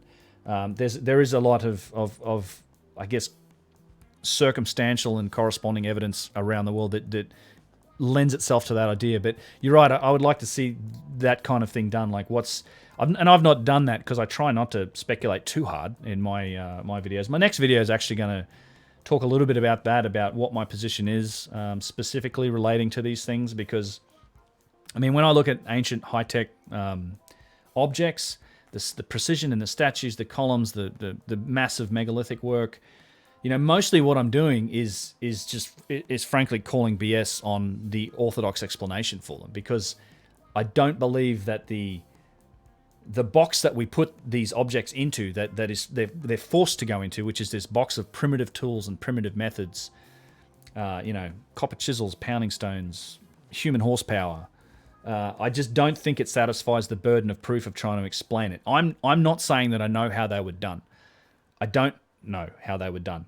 What I am trying to say is those explanations don't satisfy the evidence that we have, and it gets down into those little details of evidence, like the machining marks, the spiraled continuous line on Petrie's core number 7. Those are the details that are most often ignored by the mainstream and by skeptics of that theory, and you sort of run over the top of them. It's what makes that discussion so difficult. Excuse me. So that's. You know, I'm going to get into that in the next video that I'm working on, which is written, and I hope to have it uploaded early next week or in the next few days. So I'm going to get into that topic quite a bit about specifically what that is, because yeah, I'm not saying I know how it was done. I'm sort of trying to apply apply the burden of proof to the people that are saying that they know how it was done. And I think they put all that stuff in a box to maintain that. You know, it's always the archaeologists and the Egyptologists and the anthropologists that are the ones pushing those theories. Most engineers and construction experts and practical people, when they're confronted with the reality of what they're seeing in those details, if they take the time to go to Egypt or they take the time to look into those details, almost universally, they're like, that you can't do it that way. You cannot have created the 800, you know, the statues of Ramses just with, you know, copper chisels and pounding stones. You can't have dug up that unfinished obelisk in all the granite at Aswan with pounding stones. So there's a, you know, they're not interested in the broader context and protecting that overall story of history, which is the position that archaeologists and anthropologists are in. Yeah, exactly. So, I just wanted to mention this Tumuli thing. I might do a little more on this later in the future. It's actually quite interesting. Read this paper. It's in Popular Archaeology. If you just search for the mystery of the Tumuli, you can find it. Some of the explanations for it are pretty funny. Like one of them talking about how these were probably done by these extinct giant birds that were like scratching at the ground enough such that that's how these things ended up forming, which is a crazy story. It's since kind of been debunked, some of these theories, but it's an interesting little mystery, the Tamuli. Let me go over here and find out what's next. So I was then going to So as we talked about with the Shame on News and the state of of archaeology and Egyptology, I did want to. So again, if you've seen some of the older live streams, these are still available for viewing. The bit of background to this is recently there was like 27 pages devoted to attacking Graham Hancock in the Society for American Archaeology magazines, right? This is a trade publication written by professors and people in the industry, pretty much for them. In particular, John Hoops, who's the professor of Kansas University, who's blocked me on Twitter. He's one of the main protagonists in this. And if you remember that, he went back and forth with a guy called Mark Young. And Mark is... he's a university student. He works also with George Howard. He's the guy who built the bibliography of all of the Younger Dryas papers, he just lists them out, and it really, really sort of solid foundational work. Mark's studying all this, and he took Hoops on head on. It was really interesting sort of discussion. Mark has also written an article on Graham Hancock's website that is called Spiritual and Intellectual Colonialism, the Crusade Against Pseudo-Archaeology. And I think this is a response to some of those attacks on Hancock in that trade journal of archaeology. I also deconstructed the attacks on Hancock because it's and Mark gets into it here in this article, and I would encourage anyone to go read this. It's grahamhancock.com/youngm1/ and you can find it. But he sort of talks about how there is just such a insensical and non-logical approach to attacking anybody that comes out with theories that are opposing to the mainstream in here. And I outlined a lot of the tactics that get used in previous live streams. You know, I like it here because it's this conflation with ancient aliens and other fallacies. There is an abundance of alternative views of the past in the public domain, ranging in credibility from absolute lunacy with zero evidence to plausible science-based arguments that conflict with the current paradigm. It's common to lump all of these theories together as bunk, despite their incredible diversity of both content and veracity. Interdisciplinary science-based inquiries by tenured academics that conflict with archaeological dogmas, such as the erosional nature of the Sphinx enclosure, are conflated with tales of aliens building the pyramids. If a scientific argument is made, it should be countered point by point with stronger science rather than character assassinations and other smears. Failing to do so signals to the public that the established argument is not that strong, even when it is. Genetic fallacies, where a claim is evaluated on the basis of someone's previous claims or claims of their associates rather than the claim itself, are commonplace. And this is what those 27 pages in the trade journal are. I mean, it's pretty much them just drawing a line saying Atlantis, Bigfoot, ancient aliens, you're all crazy, and then attacking and calling Hancock racist and all these sort of it was awful. And I'm glad he responded. And wrote this article, and it's actually really well referenced and sourced. He goes through a lot of different angles, sort of exposing how alternative theories are attacked. And there's a corresponding little video I want to watch here in a second that I think gives a bit more of an overall perspective on the nature of stagnation and establishment in science in general. And I'll get to that in 1 second. Let me just, Hitman TV 2010, $20. JOSC, transverse sonic jet injection into supersonic turbulent crossflow. Schramjet energy pattern, high hypervelocities. At impact, comet plasma cone conforms to JOSC Caribbean plate plasma crater. Okay. Yeah, I have to do a bit more research on that. That's I think I think I know what you're talking about, the way that, and again, this is it's a plasma universe theory. I'm not sure. Send me an email on that if you don't mind. Hitman TV 2010. I'd love to hear a little bit more about that. He blocked me on Twitter. That's learned. He did. Yeah, I said he didn't. I don't think he liked the deconstruction I did of him. Hoops was funny, man. So I also in another live stream. I mean, he points everybody towards the. Is that a 50? Did I get to that? he points everyone towards Wikipedia as this authoritative source when it comes to things like the Younger Dryas. And I mean, he tries to conflate, saying exactly what Mark's saying. He tries to conflate the Younger Dryas theory with, like, you know, Haley and or these older. Oh God, I've forgotten some of the authors' names. But there's been all sorts of comet-based theories in the past. But the rise of actual scientific papers and the analysis of the Younger Dryas has really only happened in the last 20 years. And Hoops always tries to tie it in, say, some sort of biblical, you know, nonsense fairy tale, just the freshening up of this old crazy idea, and then points everyone to Wikipedia. Meanwhile, if you go to Younger Dryas on Wikipedia and you go and look at the edits that have been made to the page, he's the one who's been writing it. Like, and he's saying it's not biased. And as you can go and read all the arguments that people have with each other back and forth on the history of that page, but there's a huge chunk of like Hoops edits, and it's just. That's why I call, you know, Wikipedia is basically an establishment bullhorn, particularly on anything that's remotely controversial. It's just dogmatic groupthink. Like, Wikipedia is not a good source for a lot of stuff like that. So let me get to this, because this is kind of an odd segue for this, I think, but I think this makes a lot of sense. So these guys here, this is actually quite a popular show. This is Brett and Eric Weinstein. Super, two of the smartest people you could ever imagine. In particular, Eric, the guy on the right. He's a man. I watched him on a podcast with Rogan as well. He's just very, very smart people.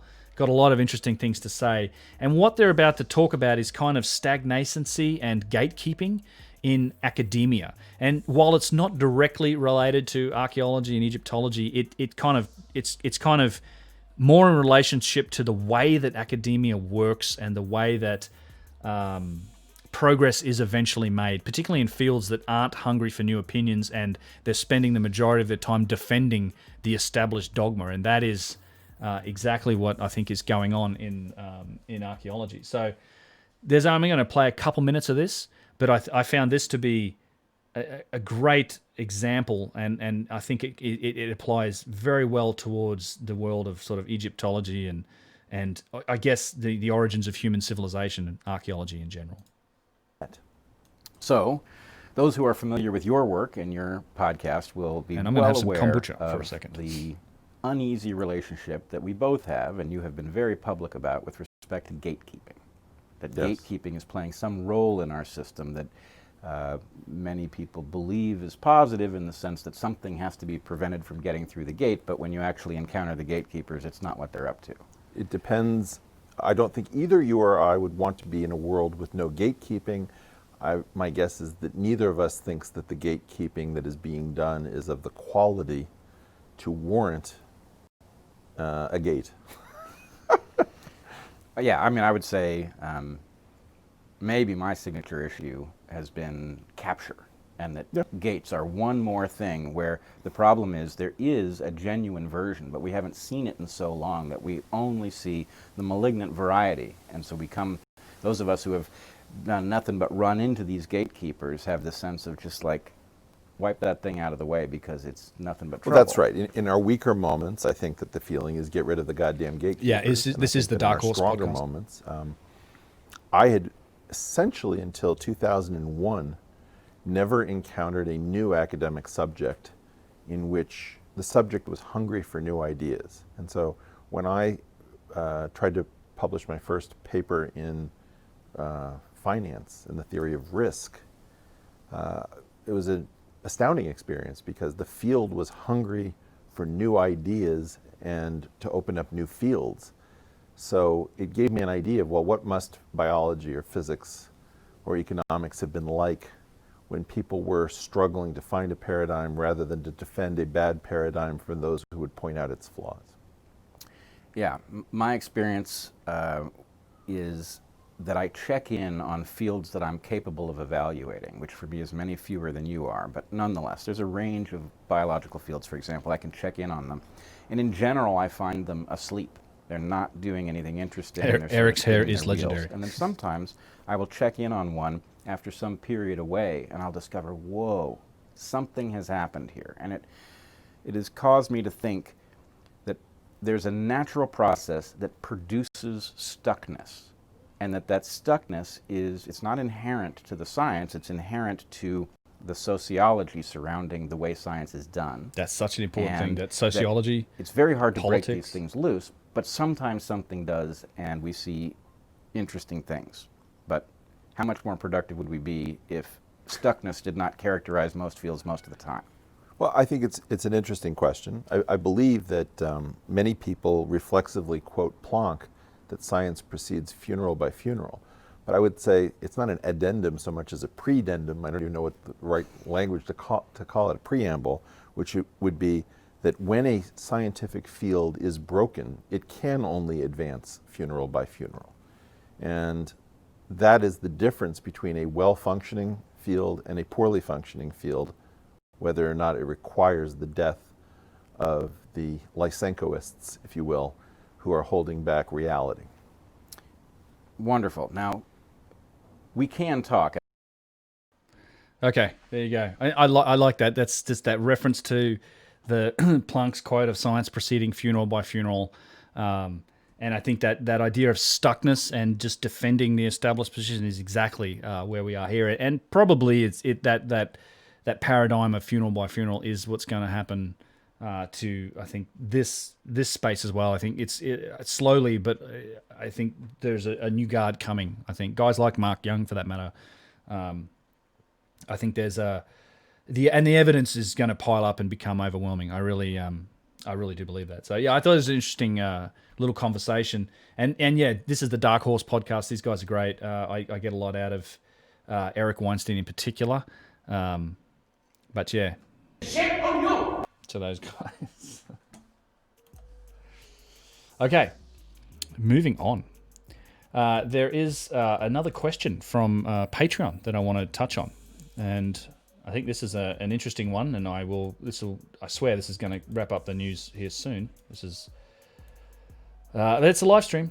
See how long it takes. So David White writes and says, I would like to hear thoughts about how archaeologists have simply not been looking for significant ruins, etc., going prior to 10,000 years ago. If we just dig deep enough, what will we find, and where? Indonesia? The only areas we can rule out are those that were covered in ice. We could find something anywhere. All we need to do is look deep enough on the land or under the water. I'm hoping Lidar will help us find these surprises. And then he follows it up with saying, has anyone used Lidar in the area around Göbekli Tepe? These are good questions, David. This is actually, we sort of talked about this with the Clovis layer a little bit, talking about how we just don't dig deeper than that Clovis layer on a lot of these sites. We probably could dig deeper and find some stuff. I also don't think that necessarily just having ice over the top of something rules it out. One of the enduring mysteries for me in all of this is the Piri Reis map. I did a video on it.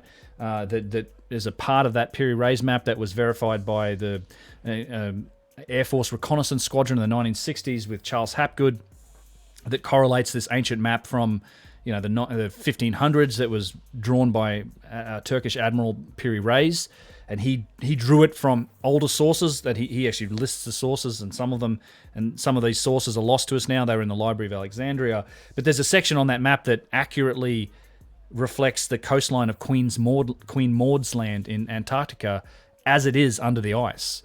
And this was then verified by this reconnaissance squadron that tested it. It's like, this is what's down there. Like, it's an accurate representation of the coastline. So maybe not even under ice. I think there's a possibility that the planet's been through some dramatic climatic shifts in relatively recent times. So we could tend to look in other places. And yeah, Lidar is changing. It's changing the world. I've got a couple of examples of it here. And I will break quickly for Dennis Hayes, who has put in $50. Thanks very much, Dennis. It's very generous. He says, "Always enjoy your work, Ben." Cheers. Yeah, it's been a while since I've done a stream. I'm pleased you're enjoying it, mate. I should definitely do more of these than what I have been doing. So thank you very much for the 50, Dennis. So on that topic of Lidar, there's been a couple of recent discoveries around the world on Lidar. And I think there's a lot more to come from that technology. I'm very hopeful that the more we use Lidar, the more we're going to find some of these structures. I mean, it's been used to really categorically define the floodplain landscapes of the eastern coast of the United States, all the drainage patterns and things that happened at the end of the massive floods in that area, the Carolina Bays, and then recently in Australia, a submerged 7,000-year-old discovery off the coast of Australia. And this was done with Lidar. I mean, we know that there's been humans in Australia going back 65,000 years, but there's actually there's some evidence in Australia now of a little more organized civilization. And cutting, I guess, a long story short, they found a bunch of, I think these are fish, either fish farms or some structures, actually, and they used LiDAR-mounted airplanes and sonar-equipped boats to go and then find some of these artifacts and structures that may have come from earlier cultures in Australia. More interestingly, I think on the LiDAR topic is there's been a whole range of new discoveries in the UK and in Britain. This is in this article on BBC called Britain's Newly Discovered Ancient Sites. And its LiDAR technology has revealed a whole new timeline of human occupation across the UK, from prehistoric burial mounds to hidden Roman roads to medieval farmsteads. So there is evidence of a much broader past, and I think a deeper history in a lot of these areas where they didn't think humans were before, or they weren't broader structures. LiDAR's sort of showing the truth of all of that. Stonehenge, I know they found a lot more, that the idea of Stonehenge has extended far further than they had thought now. And, you know, they've discovered even up to 60 more of the huge stone pillars spread across a 1.5 kilometer range. I know there's source, Ben. I need to know. What's the source? RDL. What source for what? Let me know. But my point being is that, yeah, you're absolutely right with your question about LiDAR, is that there is, I think, a tremendous amount of promise as we go forward. And I would like to see, particularly on the sonar side, I guess, a lot of those coastlines really be looked at, because we don't typically do underwater archaeology, except it's on shipwrecks. So we aren't really looking in those 0 to 400 feet coastal ranges for evidence of human settlements in the periods where the waterline was down there, pre-Diluvian. So, yeah, and Corky Goss says Stonehenge has been completely mishandled. I absolutely agree with that. There's all sorts of nonsense happening at Stonehenge. From what I understand, they built a parking structure right on the horizon line. So where some of the alignments with that site line up, you now can't see the horizon for the modern parking structures that they've put there. I don't think you can even go in there and see the site. I think they put you in a little carriage and tow you behind a Land Rover and sort of look out of a window, look at it, apart from a couple of days a year, I guess the solstices and things where they let people in. I know Hugh Newman on the Megalithomania channel has a good guide to seeing Stonehenge without paying for it. Because of the rambling and the walking paths that are part of the culture in England, you can walk right next to the fence that's quite close to Stonehenge. And most people that are at the site are only just on the other side of that fence. But you can get up pretty close to it just by walking there from the highway. So there's an awful lot there, I think, with the LiDAR. I got one more question here that I wanted to get into, which I thought was a bit of fun too. It's, hi Ben, would like to hear your thoughts on Hawass and Elon Musk. He opened a can of worms with that tweet. So I think everybody should know what we're talking about here. They probably do.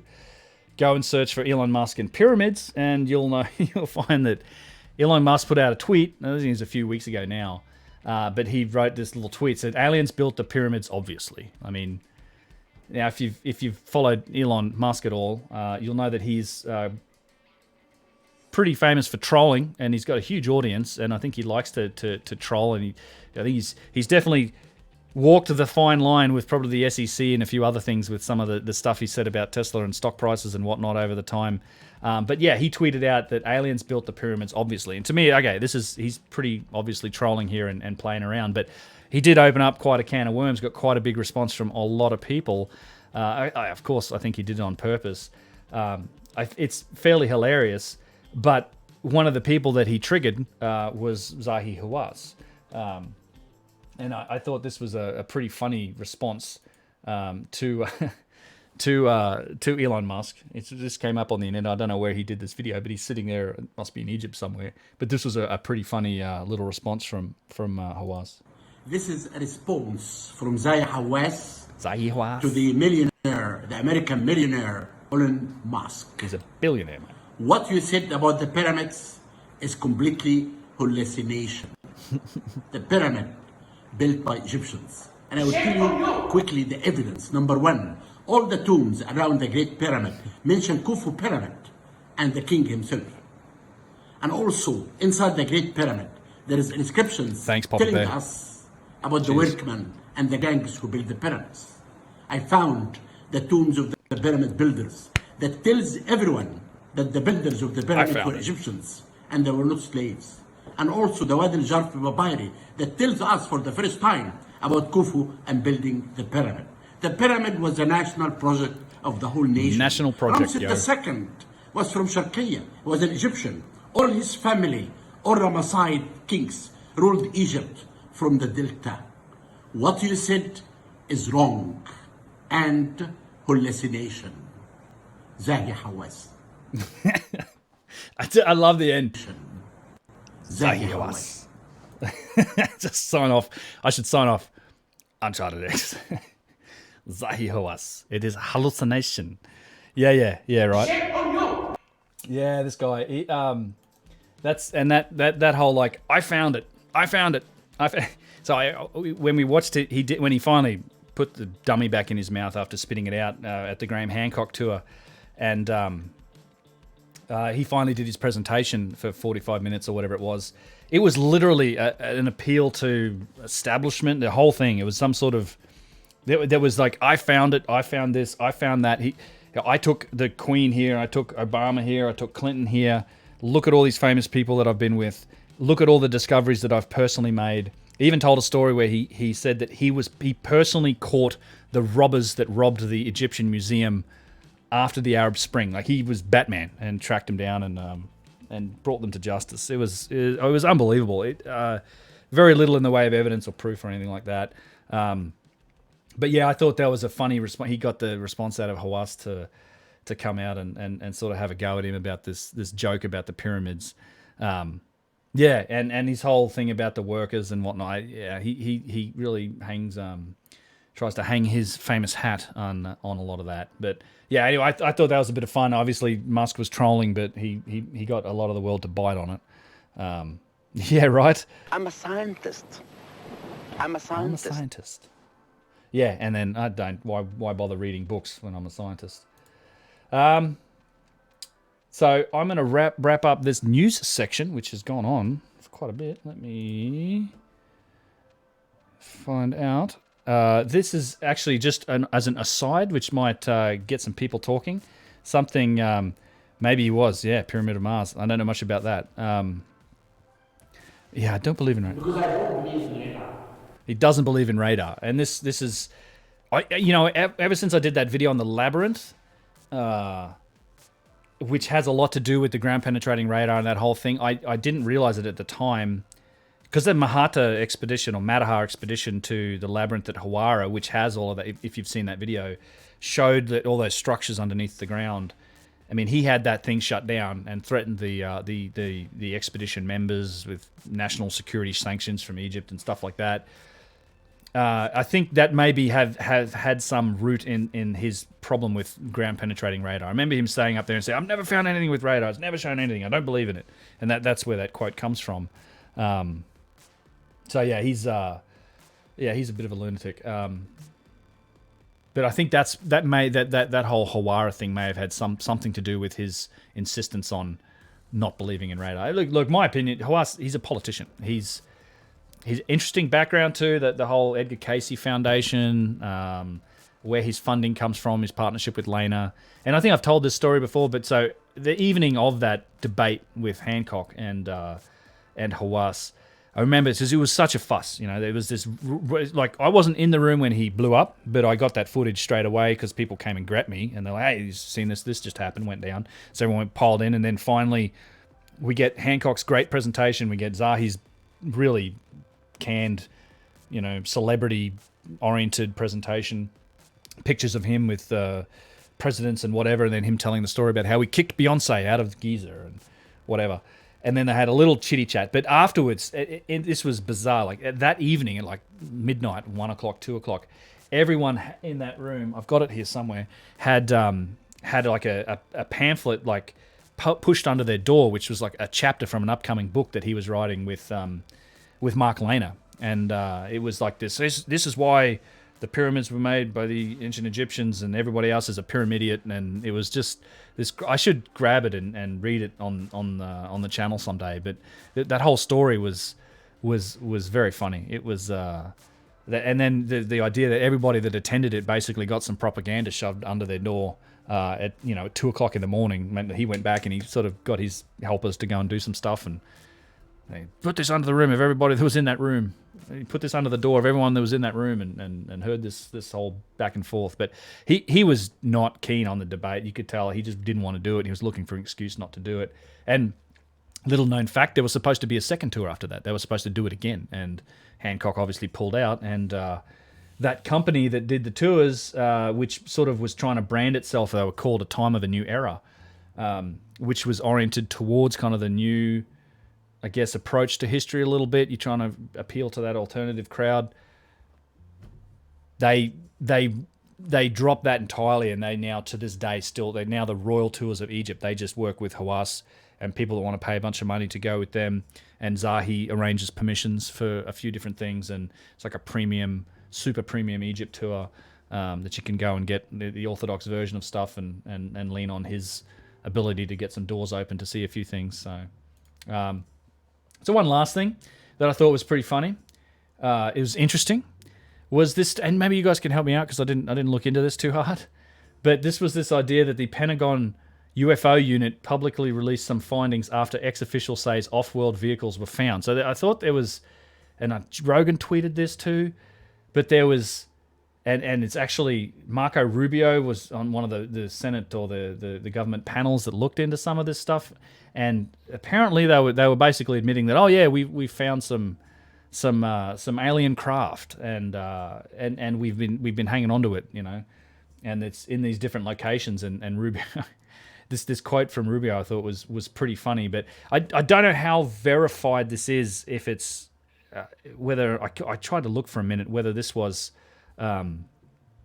actually like a real admittance, or it's come out. I mean, I know there's UFO footage. Like, my position on all of this stuff, it's tough because I'm not a fan of the ancient aliens theory.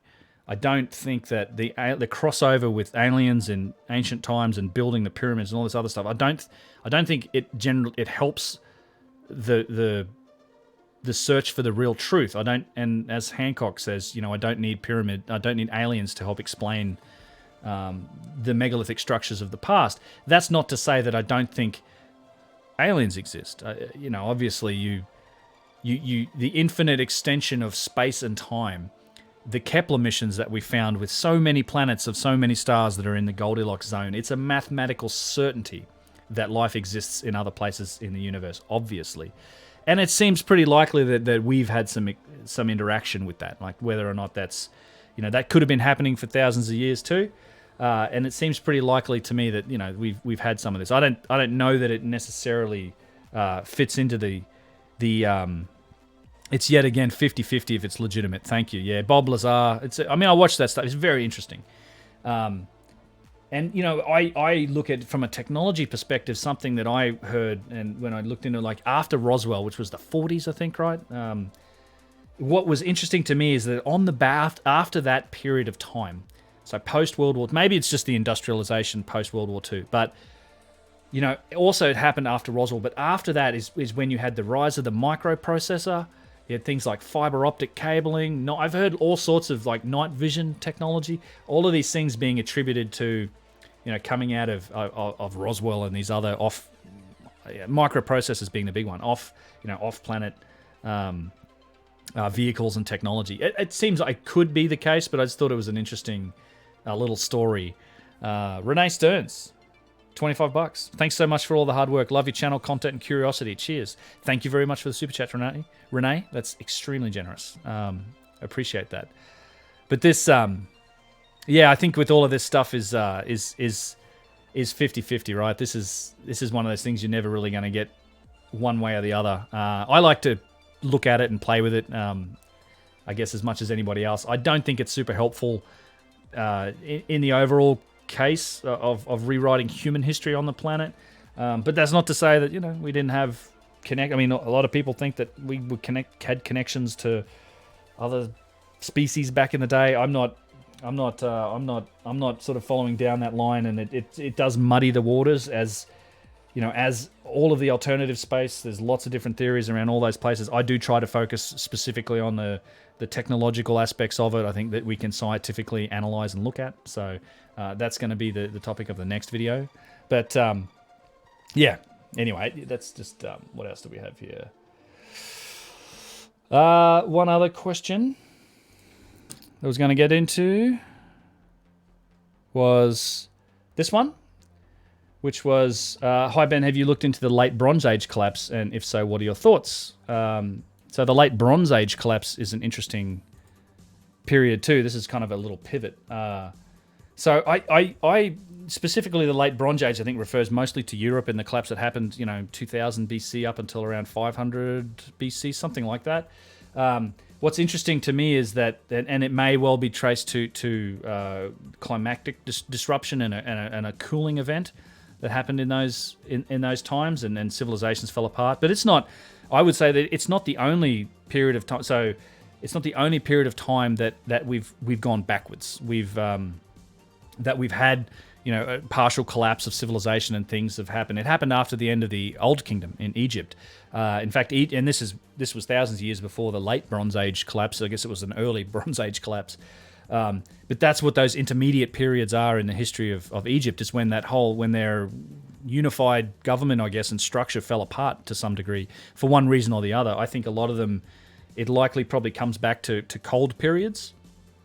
I mean, it's a well-established fact, and I like to say that if you give humans warm weather and enough to eat, and we start solving problems. But, pardon me, when it goes the other way, when you get into like cooling and that type of thing, that's always a really negative impact on human populations. It's been shown time after time. I mean, warming's good for us. I mean, I know there's been a gradual global warming trend, very slow and consistent, that seems to have backed off in the last couple of decades, but it's not a bad thing. Like, that's, we're within the realms of, we have a very stable climactic system, but yeah, it pretty much shows that time after time, those dips in temperature, when it goes the other way, they're often associated with partial collapses of civilization, the plague. I mean, I'm pretty sure the whole Black Plague thing happened during a cold period.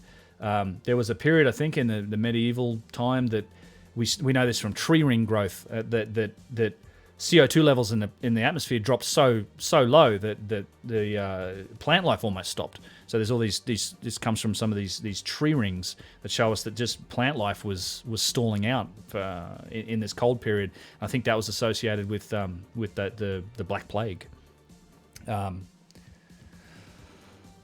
Let's see, what else did I want to do? Okay, so I want to get onto Tanis and get into the footage from Tanis.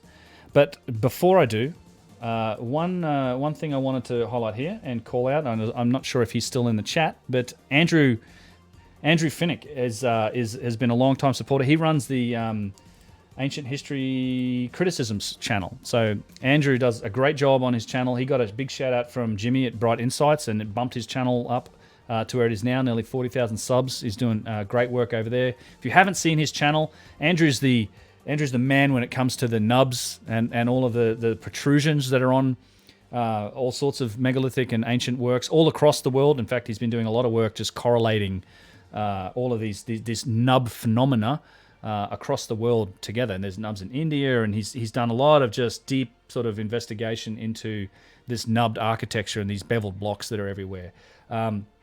He's been a long-time supporter of me and my channel, for which I am very grateful.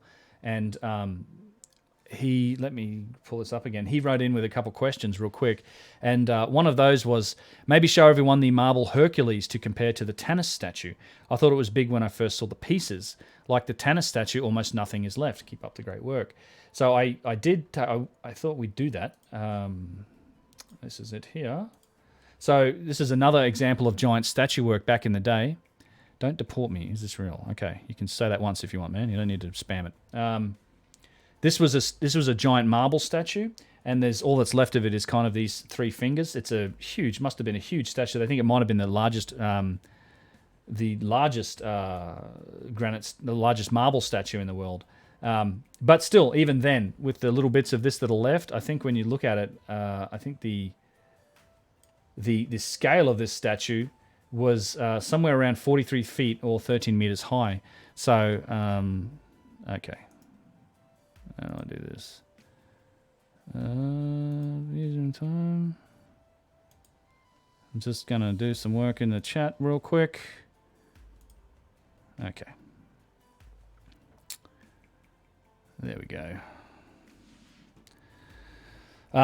It was 43 feet high, which is roughly half the height, a little less than what this statue at Tanis would have been, which is 95 feet high, something like that. But this is another work of, I mean, this probably fell apart in an earthquake, and being marble, it would have been a lot easier to work than a granite statue. But even this is a massive hand of Hercules, was roughly half the size of what the Tanis statue would have been. Yeah, when I looked into that Tanis statue, I'm amazed that no one else has really talked much about it. It must have been just gigantic. I remember seeing the foot there, and I don't even have video footage of it. I'm looking forward to getting some video footage the next time I'm there. But I mean, I've trouble imagining something that large, made out of granite, of one of those colossi that was even bigger than the colossi of Memnon or the statue of Ramses at the Ramesseum. Tom Bullock, €5. Have you looked into the Via Cavas, I guess caves, in Europe and surrounding areas? Raised some fascinating questions. Keep up the great work. I have not looked into that. Thank you for the 5. I'll have to add that to my list, my research list, because I will go back through this afterwards and pull out some of these questions and topics, because you guys are the source for a lot of really good information to go and find things. Andrew had one other little question that I will get to, if I can find it. There it is. So, and also a thought I had about Napa Inglacia while watching Brian's latest video. So the cruder walls with the windows/false windows. The trim motif is the same as at Pumapunku on the precision blocks. I really wonder, and I'll go through and explain this in a sec, I really wonder if the monolith at Napa Inglacius once had the motif on the upper part somewhere. Since it was dynamited, we can't say for sure, but the later builders of the crude wall must have been inspired by something.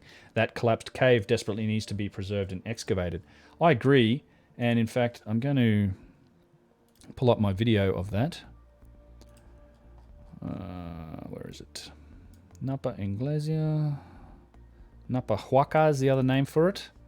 Beautiful temple, and so this is Napa Huaca. This is we'll back it out here. So this is the idol. This is the dynamited idol. This is going to be tough to see until we zoom out a bit.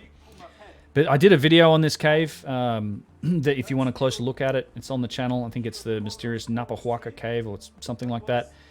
But it has this. There's this triangular motif. It's like a. They call it the Chicana. It's the Inca. It's also the basis for the Inca cross. But this is sort of carved into a lot of different shapes. And this whole rock here, this is all granite. And you've got another amazing wall in this cave, or bluestone, which is a form of granite. Let me skip forward to see if we can see it. Yeah, it's up here to the left. Yeah, so there's this wall here. Yeah, sorry, it's bouncing around. Pre-stabilized footage, people. So there's this incredible spacebar. This incredible wall here that's been carved out. Just beautiful lines in it. Almost like a doorway. So you have this idol that's out the front. You've got this doorway. And then if I skip past it, I think I do pan over to the other side here. If not, I'll grab some photos. There is... Yeah, so it backs up into this cave. And it's all been filled in and excavated. We don't know what's back there. I think this, as Andrew said, this whole cave needs to be excavated and preserved, because this isn't really an official site even. This is just on a hillside in the Sacred Valley, and this has all been filled in. It goes back a little ways. But then one of the biggest indicators of proof for me, this is going to be fun if I can just try and find this. Let's have a quick look. And I'll try to find the Napa Huaca stuff real quick, because I want to show you something specific. Here it is. Yeah, here we go. So this is the train track. You're walking along, and you climb up the staircase to get up there. It's quite a hall. That's actually the cave there. So this is the idol at the front. It's been dynamited, blown apart. This is the kind of the doorway, I guess. The doorway that's carved into the granite on the side. It's me. But then there's this. So then on the other side, you basically have what is almost like a paying homage to the other stuff that's on this channel, in this cave. And this is a clear indication to me that, okay, the Inca found this place to be sacred, and they used it for ceremony, and they built a wall like this to kind of represent it. But you have some of the same shapes that are also at Pumapunku and Tiwanaku, which is what Andrew was saying, and indeed you do. I think I might have talked about that a little bit in my video about Pumapunku, and if not, it's something, I've got more videos to come on that site with Poznansky's books and his works. But you know, I think there's a real correlation between some of the shapes and the symbology that the Inca was seeing in some of the stonework that then they tried to replicate in their work. But yeah, you can pretty much see the crude nature of this relative to the incredible work that's been done in this idol. And I can't imagine what this looked like back when it was original. But yeah, the Spanish blew it up. I think they thought in a lot of these cases that there must have been something inside or hidden chambers in these things that contain gold. There's Brian Forrester. I think Hancock was on this trip too. But yeah, this is a beautiful little spot up in the Highlands. Let me follow up here. A couple of super chats I missed. Tom, let me go to John Slaymaker. $10. Thanks, John. He says, would be marvelous to learn more about the amazing acoustics of many of these ancient structures. Seems a huge untapped realm of research. Thanks for your excellent work and congrats on the first 100K. Thanks, John. Cheers. I agree. And in fact, there's a funny story about this site in particular. It's actually this fellow here was on the trip with us, and he was really enthusiastic about the acoustic qualities of all these things. And it's just that I remember this moment where we were all in this cave. It's all kind of quiet, and we're looking at it.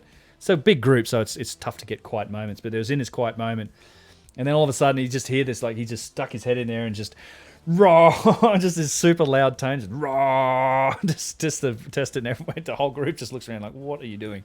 But I hear you on the resonance and the acoustic qualities of stuff. I think I did that one video on the resonance chambers at Giza that's on there, and I have for the longest time been working on a video and a script for resonance in general, because Chris Dunn's theory about the Giza power plant, the pyramid has to do with resonance and resonators, and there's an awful lot to that science. Like people tend to dismiss it as kooky nonsense, but there's a whole lot. I mean, you can use sound to levitate things. So there's some interesting correlations there, and I've been researching and trying to put that video together for quite some time. So I'm trying to do what you're suggesting, and I do intend to. But I do have one video in particular that focuses on these resonance chambers that are at the Giza plateau, and it's just an incredible experience if you go in there and you stand in the corner and there's a pitch that you can make and you tone like and it creates a standing wave in this room, and it's just as if the sound comes from everywhere and you feel it vibrating in your chest. It's a pretty cool experience. And then, I mean, the resonance in the Great Pyramid is just amazing. That's in a few of my videos, but I think there could be a lot to explore in that resonance space, and I do intend to get into that at some point. So another super chat, Chris Kelly, $20 Australian. Thank you, mate. Hey, mate, have you ever looked into the Kalyasa temple in India? I don't have a keen eye or understanding of engineering to the extent of yourself, but it looks as impressive as 90% of the sites in Egypt and South America. I agree. I have seen some videos on the I'm going to get the pronunciation wrong, the Kalyasa temple, which is the one that's cut into the rock, so like vertically down, like in a pit, and then it's kind of the I don't know what you would call it, like sunken relief almost. They dug it down into the ground and on all sides, and it's all bedrock coming up. Kind of similar to a little bit to the second pyramid at Giza, where they made a pit for it, but then the first few levels of that pyramid are actually bedrock that they shaped. It's amazing. I've not done a video on it, and I've been to India a few times, but I haven't been to a lot of those sites. I don't have my own footage of them. It's a place I really want to get to in the next year or so. and take a look at a lot of these spots. But yeah, I agree. It's absolutely incredible. I know Matt at Ancient Architects has a very good video on that temple. But thanks for the super chat, mate. Cheers. Okie dokie. Let's see. I think we're finally onto the Tanis exploration. Let's get into that. Let me check. Yeah. Okay, so what we want to do now. Ethiopia has good rock carved temples too, indeed. Given that before we had science, marvelous. Just reading chat. Okay, so what I want to do here, I'm going to turn off the background music, make this a bit bigger, and we're going to go through, and I'm going to share with you. Actually, before we do that, Dark Helmet, you should take a boombox to test different sounds. That's actually experiments that have been done. And as part of that, as part of those types of experiments, I found the accounting, and this actually is a strange story, but in the late 90s, who's the guy, the other side of midnight, Richard C. Hoagland. So I went on Richard C. Hoagland's radio show last year, but I was digging through his archives. It's related to that resonance question because there are accounts of a sound engineer that was doing experiments in the Great Pyramid with subwoofers and things like that to try and find out how the sound travels and map out a bit more of the acoustic properties of that structure. And he found some interesting things, but he was also the guy that discovered that there was some secret digging going on inside the pyramid. He got on Hoagland's radio show and talked about it in the late 90s, and I actually went back and found this recording, tried to contact the guy. I don't think he's interested in talking about the pyramid or anything like that, but he was the guy who discovered that they were digging and taking bags and bags of limestone chips out of the pyramid. And in particular, they were in those areas above the king's chamber, so those the different chambers above the king's chamber, and they were digging, trying to find something in there. There's a real it's a real interesting story. But I was digging up a lot of that research, and your idea of taking a boombox into the pyramid put that thought into my head. But it's an interesting story. I hope to get it out in a video at some point. But yeah, digging back through these archives of this sound guy, it had nothing to do with really. It was really for a resonance experiment for sound and the acoustic parameters of the Great Pyramid. But he found a bunch of interesting things that were going on in there at the time, and it kind of made the news at the time, and then was swept under the carpet, as so many things in Egypt are. So, a bit of context. This is the raw footage from Tanis. The audio is not great, but there are a few little conversations that I thought would be interesting to listen to. It's probably going to be another 15, 20, 30 minutes of footage here. So we'll go through it. But this was a visit. We spent the better part of a day here with Yusuf and Muhammad, who are featured on this channel quite a bit. And let's go through it. And I will pause and stop and try and explain it. But if you can't understand what they're saying or the audio is not sufficient in these conversations, just let me know in the chat and I'll try and clarify it.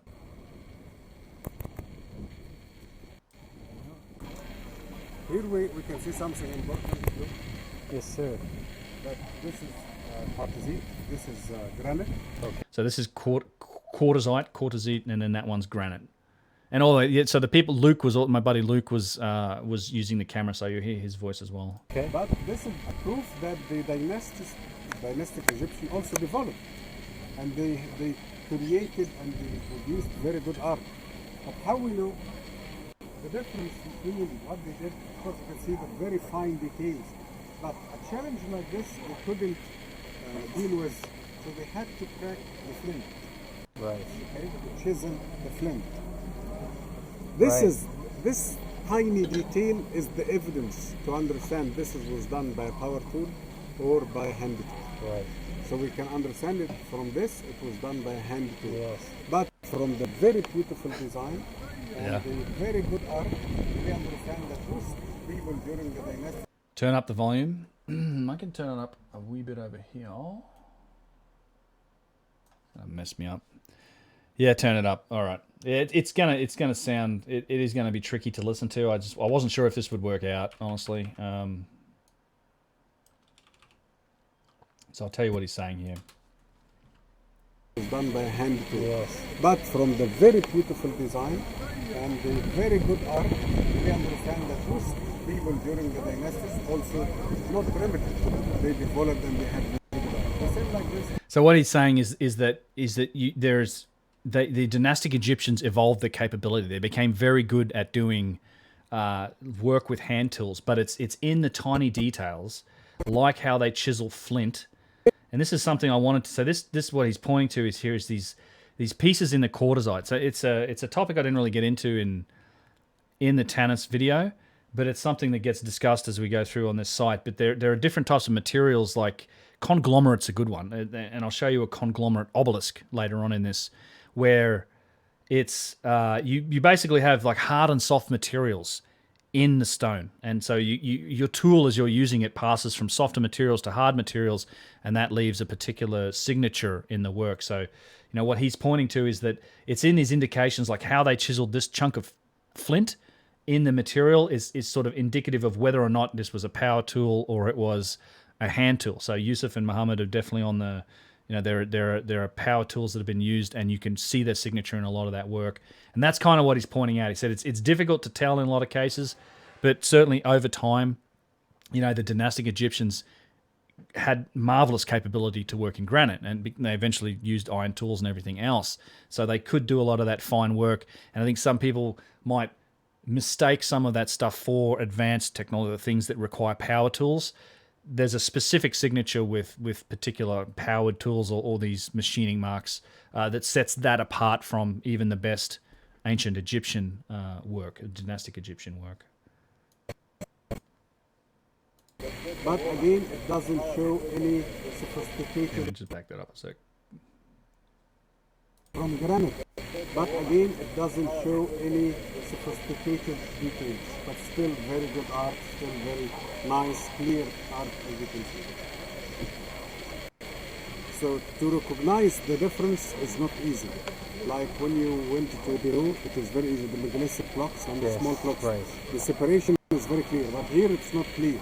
See, that's a really good point. He says when you go to Peru to recognize the difference in what is high technology work versus handwork is not easy in Egypt. In Peru, it's quite easy. You can clearly see the giant megalithic work relative to the Inca work, but the gap is much smaller in Egypt because the dynastic Egyptians became so proficient at working in granite. You need an expert eye to find out the difference. You see like the flint here on the side, it's in the stone. So walking around again, this is another foot. This is not the same size as the Ramses foot, but this is another foot that must have been massive. It's actually a slightly different style, it seems like, too. But this must have been, I don't know if it's sandstone or granite, maybe quartzite, but this must have been just another huge colossus. That's the thing at Tanis. The stuff at Tanis was monstrous. It would have been seen for miles around. This is one of those baboons, I think, that they shaped. And then I really like this because you've got an example of two different boxes, and I think one is handmade out of granite with different angles on it, and then you have one that to me appears to be much more precise in its manufacture, and sharper angles, just far better degree of construction in this box than on the others. And they have this stuff just laying around everywhere. It probably fills up with sand next to the junked old trailers and tanks and things. Yeah, he did have some long toes, didn't he? Apocalypto? I haven't watched it. I've watched some of it.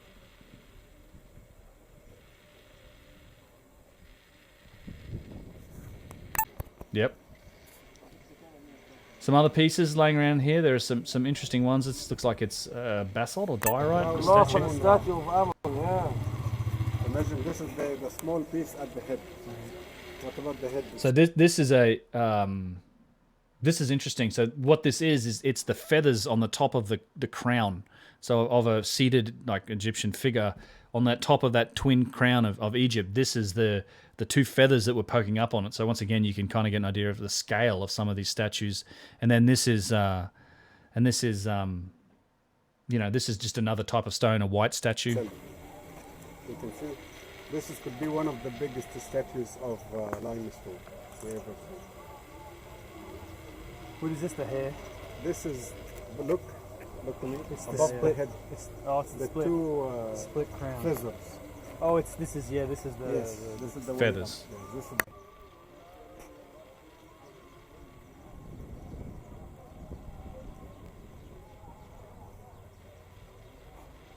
Just little pieces of that stuff left, but yeah, incredible material wealth in terms of the stone. And there's these big lumps of like quartzite or alabaster or travertine that are on this site too that didn't make the video. But yeah, so there's kind of an entry building, and then at this area around it, you know, ticket building or whatever, and then you sort of roll out here towards Tanis itself, and this is the main site. You can see at the back what would have been the mud brick wall that enclosed everything.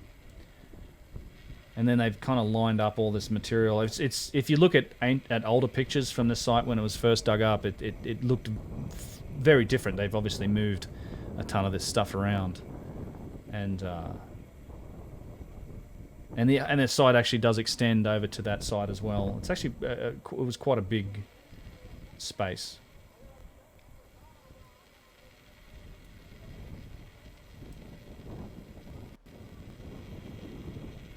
Yeah. It does have the speed of light in it, doesn't it? You can hear the call to prayer in the background.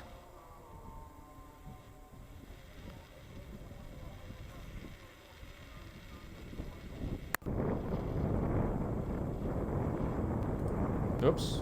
Move that over here, sorry.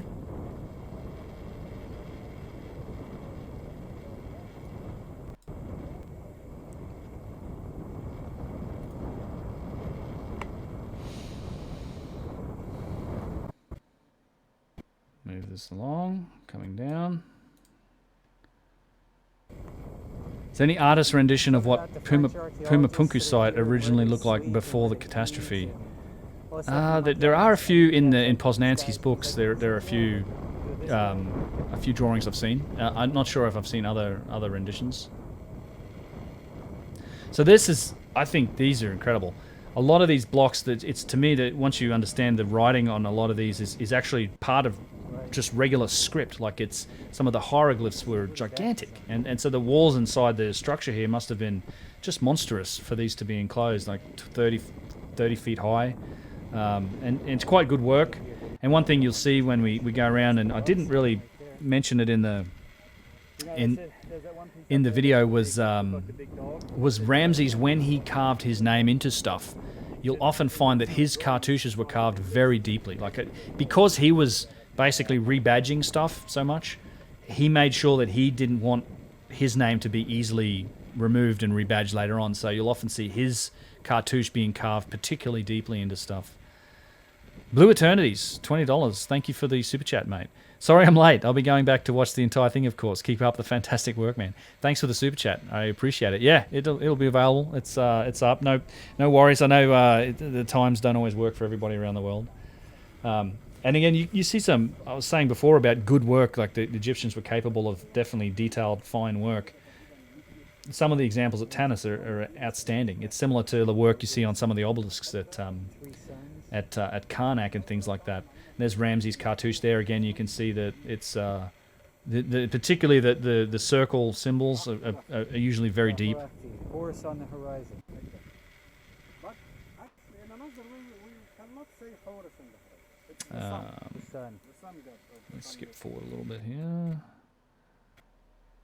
Actually, I don't know what this symbol is, but I quite like the shape of it. It seems almost out of place in the Egyptian script, but I kind of dig that. Does this symbol sometimes mean beloved as well as love? Let me skip forward a bit more. Get to this thing here, and to bear in mind that this is the raw footage, so we may be sometimes where the camera kind of spins around, and the pan's a little too hard. H and B. Okay, but yeah, we start to get into some of these remnants of some of these statues, which is just astonishingly cool. So it can mean this is a tool for harvest, but it means beloved. Okay. Why is this place so ruined? Practically everything is smashed. Yeah, it's quarried. It was quarried. That's not. It's that simple. I just had a memory of seeing that in the. There's a headjet. These were studied by Christopher Dunn. I don't know about this one in particular, but it looks like it satisfies the same sort of condition. These are extremely complex curves and shapes to get right and to get symmetrical. So the ones he looked at Luxor were astonishing in their precision and in their symmetry. And it's a very complex curved, like compound curves and shapes to actually make that and get it right. The daughter. Because when I see that symbol, I immediately think love. But yes, maybe beloved works as well. Obviously, I think it was attached to this originally.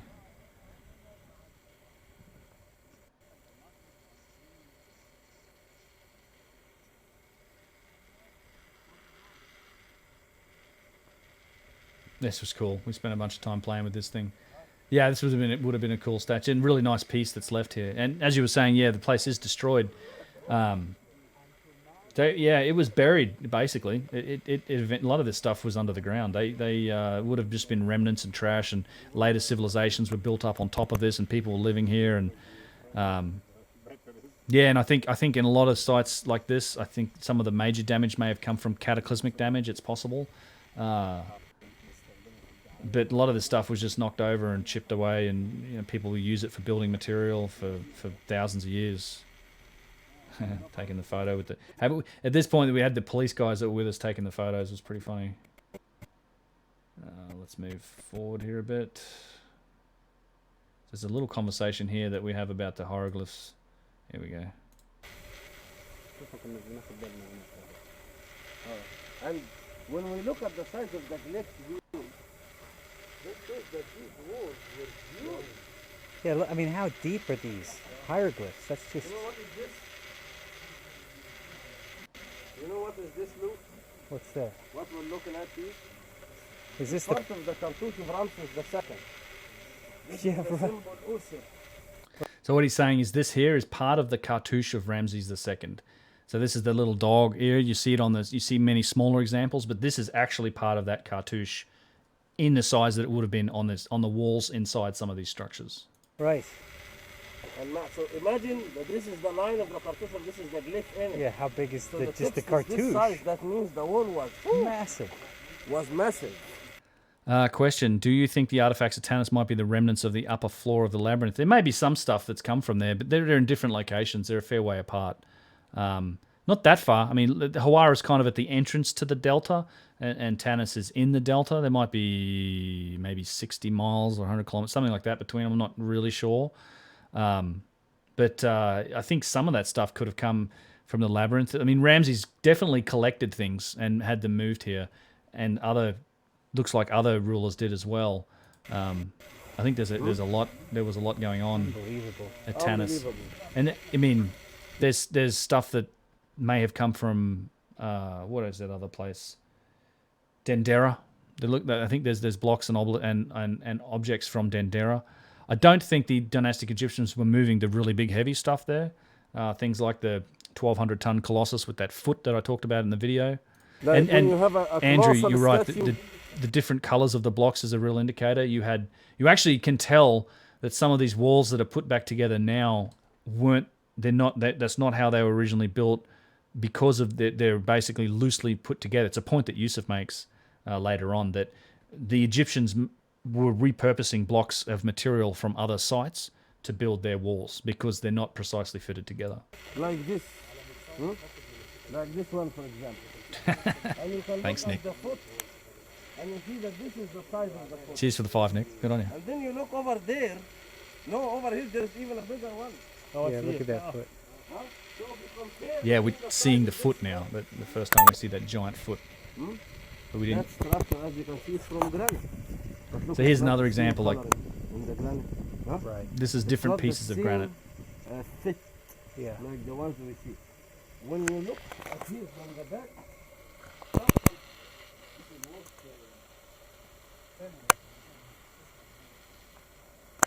These cameras, the sound on them is horrible. The new cameras I'm going to use on this next trip, it'll be much better. you will find the conclusive evidence that these stones were constructed. Huh? This is the bit I really wanted to share with you guys. That's cool. What are the dates from the ruins that we're looking at? This is Tanis, so you're going to get a bunch of different answers when you go look. Most of them will tell you that it's the 19th to 21st dynasty. Although Petrie disagrees, and he found evidence from stuff going back to as early as the 5th dynasty, and I think the origins of Tanis likely extend back further than that, back to the pre-cataclysmic times. I think there's some objects from this site that exhibit that form of ancient high technology that was beyond the dynastic Egyptians. And there was evidence of these massive statues as well, like the colossi that were here. Unfortunately, there's so little of them left that we can't really apply the same tests to them that we can to the statues at Luxor and things like that. But I think the evidence in the precision and in the tooling of those statues basically eclipses what would have been possible for the dynastic Egyptians to do based on the tools that we have in the archaeological record and on their known capabilities. The lower side is down here. Yeah. Anyway. High. I think that burn marks and stuff might be more on are the walls on the other side, but here, the Ramesseum. There is a conclusive evidence that the writings, even if it looks good like this, because this is all the writings of Ramses. Yes. Look here. There is a part of a square from all the writings. All the writings that was erased, and then these good writings as well were added. And they've gone very deep. Yeah. Yeah. Ramses is deeper. This shows that there was all the writing.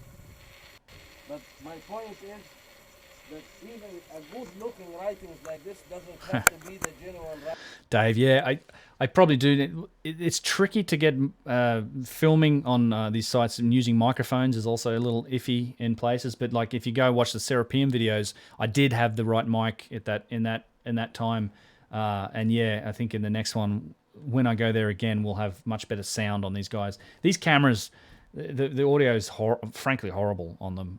All you hear is the camera noise. It's something that's been improved in the later versions, but yeah, I did have my microphone, so the work, if you look at any of the Serapeum videos, you'll find the sound on those is far better. It's why I don't use much of the footage from this and the talking. I would have loved to have had them mic'd up and have more of Yusuf in these videos, but yeah, it just sounds too horrible to really put in the video. But I do try to share a little bit of that here if you're willing to put up with the I guess the awful quality.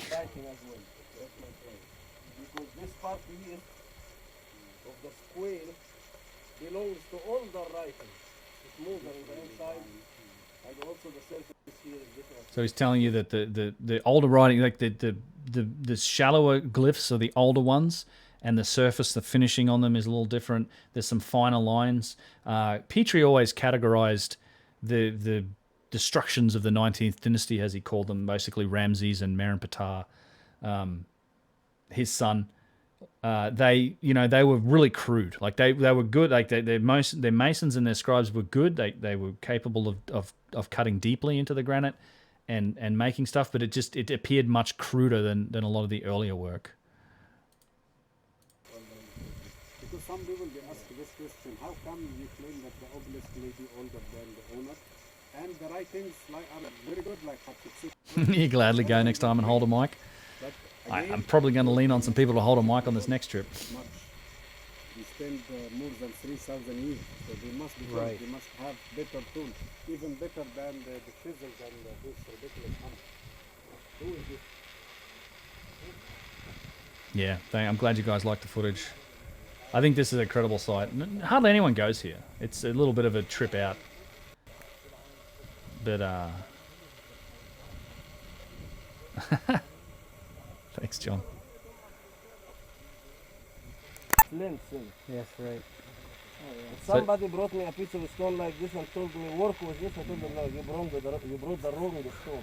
See what he said there? This is conglomerate. So he said, if somebody brought me a block of stone like this and said work on this, you've said no, you've brought me the wrong bit of stone. This is almost much harder to work in than things like granite. It's because it has materials of such differing hardness inside the stone. So, you know, as you chip at it with a chisel or something like that, you often bits and pieces of flint and the harder material will explode, and it's very difficult to get a smooth finish on it. Yet, some of the work that's been done, not so much the writing, but on the objects themselves, like show you that they had the ability to really deal with that. And that's why I used to think some of the power tool evidence is in some of these stones, like conglomerate. The question is, what is my camera setup for this one? It was this was an Osmo, a DJI Osmo we used, and the original Osmo it just has really poor sound. So this is cool. So this is basically a big lump of quartz. You can imagine there's probably walls made of this stuff. It's white calcite. It's a crystal. It's this white crystal pieces, and there's a big block of it still left here. But there would have been so much more of this, and because it's almost semi-precious, people would have taken this and used it for all sorts of things. There are some walls inside the Valley Temple at the Sphinx that are in behind these closed doors that are never opened, and they have actual big blocks of this in the walls. It was, of course, taken from the site from the most ancient times, but it's good to find a big piece like this. Imagine now parts of structures made from melted quartz or basins or statues. It's at least a 7, yeah? At least 7 in the most scale, because this is pure quartz. Very solid. But imagine again, big you block of probably quartz. want good tools, because something like this where is going the quarry of this? Something like this is probably going to frack. That's another thing Yusuf says. He says where the quarry was for this, they don't know. They don't know where it came from. There are some types of stone that are in this ancient Egyptian stuff that may well have come from much further away than Egypt. Sure. If you're using chisels or some pounding. Yeah. So if you're going to cut and shape this, maybe if you have the tool quick. to break this, it's not going to... But only if you use something with a tip. I'm talking if you're talking manual shaping. If you're using something with a tip and you are smashing it on a small scale, like that circle. Blow the sand away? Yeah. But like this, it's going to be smashed. Yeah, he's talking about how to work this material, and this is one of those perspectives that Yusuf can bring as a stonemason, is that you can't, if you just smash at it, it just blows apart and it chips all away. It's very difficult to work and to get these flat surfaces that are clearly on this block. So he's sort of suggesting that there may be other tools at play here, because working this material, this brittle but hard material, is really difficult. I'm sure this is like broken from something much bigger. This looks like... Yeah, it looks like an overseer, like kind of deterioration. Another type of stone. Let's see, what else did we have here? While in the pyramid structures, you cannot fit a razor blade. There might be some burn damage, some of that flaky granite. How come they accomplished something supposedly in an era before they advanced the global... Again, this is the raw footage. And then you can see how this has been reconstructed later on. Actually, I really love this shot because it gets over into one of those areas with the big obelisks and the columns after we do a bit of spinning around. Any of my limbs to explore the labyrinth? Yeah, I would love to get down. I hope they do it in my lifetime. I hope they dig it up. I love this. Look at this. These are the same columns that you see at Bastet, although they're more eroded. And then you have these just columns and obelisks and giant pieces of granite laid down. But you can still see the precision that's evident in this lotus flower, or the flared palm ends. And then they would have been attached to bodies like this. And just incredible. Like one single piece of granite that again, you're like 3 or 4 feet wider at the ends, which means the quarry, the block in the quarry would have been that wide before it, and then they had to remove all that material. And they're just massive. Tips of pyramids, and there's like a forest of obelisks on this site. I think they just get reincarnated as like flies. Oh, what happened?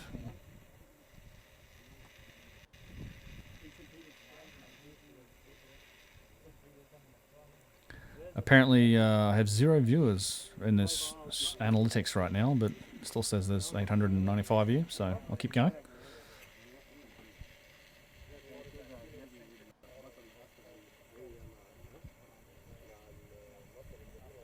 Oh, there we go. It just fixed itself. Miami might be underwater in another 100 years, maybe. So I think this is also conglomerate right here. Incredibly difficult material to work because of that. Do you think the stones you call conglomerations could in fact be a man-made geopolymer? I don't in Egypt. I guess it's possible. It is in effect a kind of a geopolymer, but it's natural geopolymer that's been quarried and dug out. Yeah. Look at this. I mean, to try to... And that's what he's saying here. One of the most challenging obelisks that you will ever see. So we can see here one of the most challenging obelisks that you will ever see. Yeah. Look at this. I mean, to try to carve something like that, yeah. Oh my goodness. Oh my goodness. And that's why you really can't read anything. I mean, they've worked really hard. Conglomerate or something? Yeah. Yes. It's like conglomerate or something. So the idea is here that the actual, when you touch it, the exterior surface of the obelisk is flat. It's amazing. Like, so somehow it's been polished that way, but the writing, you can see where the bits and pieces in the hieroglyphs of the flint have exploded, or the harder pieces have kind of burst out when they've been hammering it. It's one of those things that makes me think the writing came later. Tony Tarrant, A25 Australian, says, great work. Cheers. Thanks for the super chat, Tony. Good on you, man. Appreciate it. Come look at Alf from this side. Yeah, it's real. Let me just copy. Let me just do this real quick. Paste attributes, volume. All right. Including that one, Ben. Paste attribute, volume.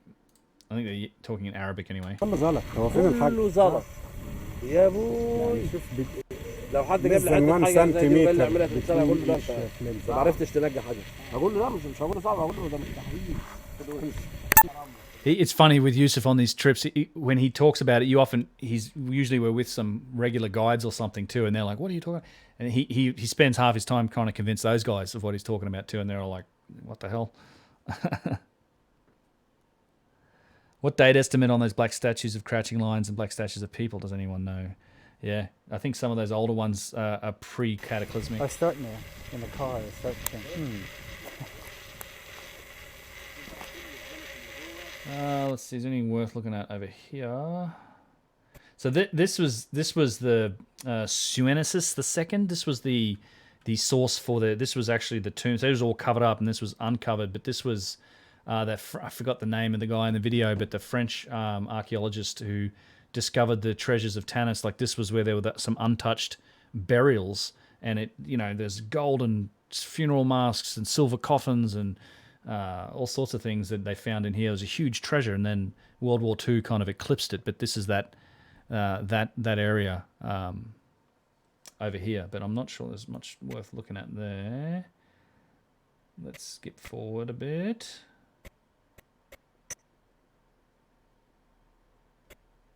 Actually, we'll get up to here. Let's look at this.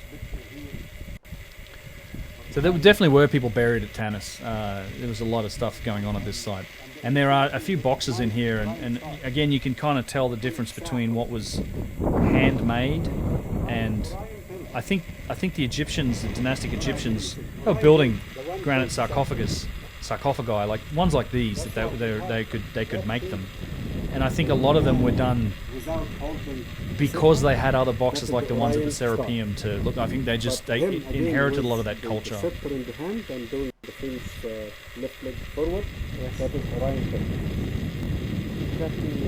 What does Yusuf think of Hawass? I mean, Yusuf has to be. I mean, he lives there. Like, Hawass is a powerful guy.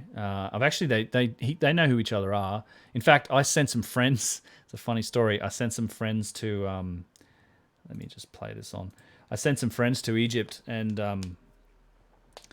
and hooked up with Yusuf and to take them around. And funnily enough, there's like two friends and their son Ian, and they were at Giza with Yusuf walking around the pyramids, and Hawass was wandering around, and I think Ian, the kid, recognized him, and they hooked up. They would talk for a bit, and he actually, my friend sent me a picture of them with Hawass, like ha ha ha, we're hanging out with Hawass, and Yusuf was in the picture too. So yeah, they know who they are. But I mean, privately, I've talked to Yusuf quite a bit. I mean, there's a general impression. A lot of Hawass isn't like a super popular figure in Egypt. You'll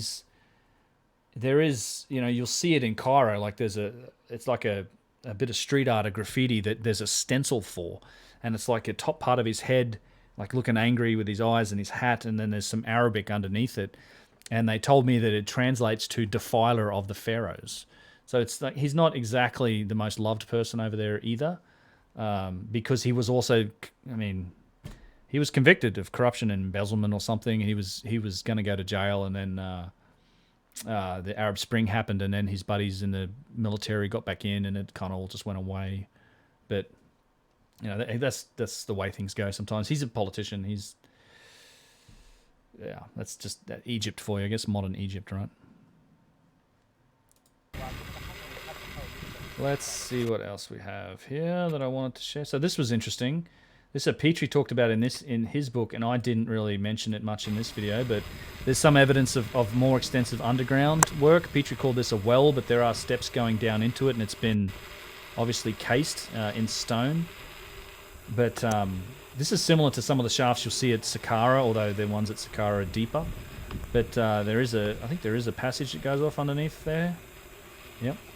So there could well be stuff underneath the sand even deeper in Tanis.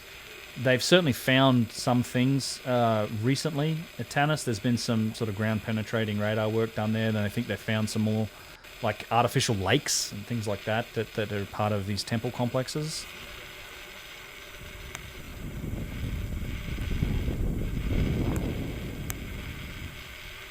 And then this is a giant obelisk. Look at the size of that thing.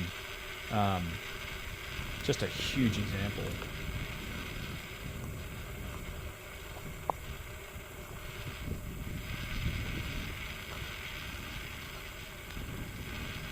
Those are like emojis. They're just making shit up. On that note, go and look at an internet. Go find this. Go and look for Internet Historian Smash the Stone. It's a video on YouTube. Go check that out sometime. Along the topic of hieroglyphs being just making things up and emojis.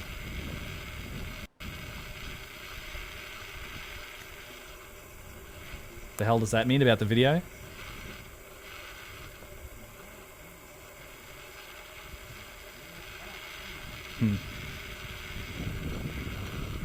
So just lots of pieces. There's a giant statue of a just laying around. Again, it boggles my mind to think what this place looked like when it was going. This is the tip of what must have been just a mighty obelisk. It really is a graveyard of obelisks out here. Yeah, I can hear Yusuf talking to someone in Arabic in the back there.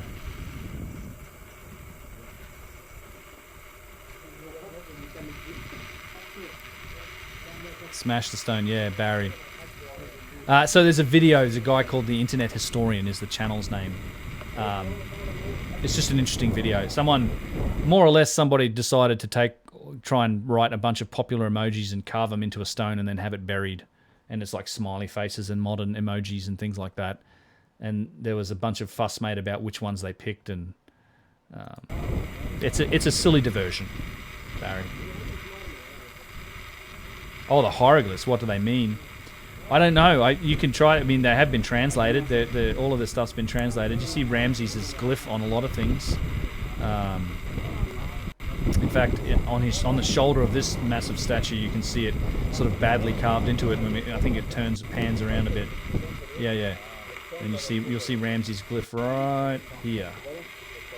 That's Ramses' stamp that he liked to put on things. Yeah, imagine being there in full in its glory. Just find a bit of shade, buddy. Find a bit of shade, buddy. Yeah. Yeah. It's hot. You go there in the summer. We were there in the summer, and these poor guys were. These poor guys were going through Ramadan, which they observe, which means no water and no food during the day. And yeah, it's tough on them when we're hanging out in the summer in Egypt, walking around all day and you can't drink water. But it's the way it goes. Let me quickly find out if there's anything else worth mentioning here. This is kind of interesting. This was what you would find on a lot of the obelisk tips.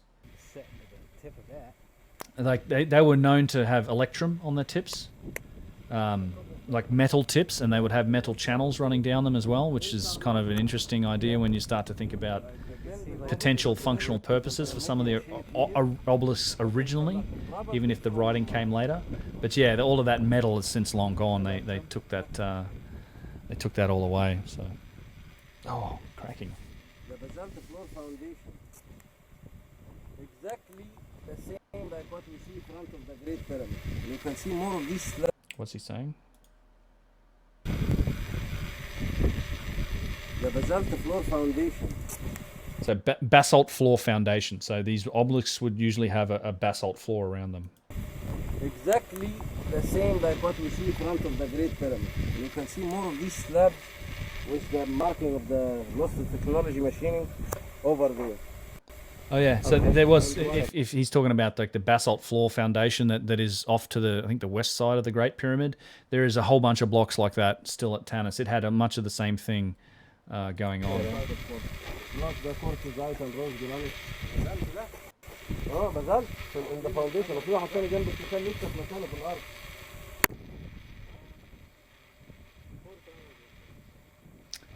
Let's get to that actually, because I think the rest of this is another one. This is a good example of Ramses cartouche.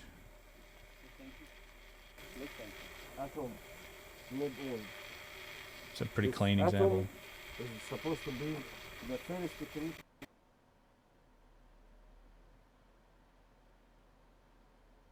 Yeah, something was going on with the writing here. I don't know what's happened. They took a break and didn't come back. Let me get past this. We'll get towards the end here. There's more obelisks up at the end, and this is actually this is. I just want to mention this. I mentioned it in the video too, but this was the mud brick wall that surrounded it. It was huge, like 200 million bricks in it or something. But the one other part that I wanted to share here was these basalt stones, and in fact, there's a good example of a flat surface on one of them back here. Here we go. Let's see. We'll let this one run out. So these are what's left of the basalt that was in the floor. Probably used as a floor layer on the site. And right here is a interesting piece of looks like machine stone. By the way, you can hear Luke making fun of my accent here. Guys are in my documentary. Yusuf laughing at So you can see the surfaces here on this basalt. Yes, that's machined. Exactly.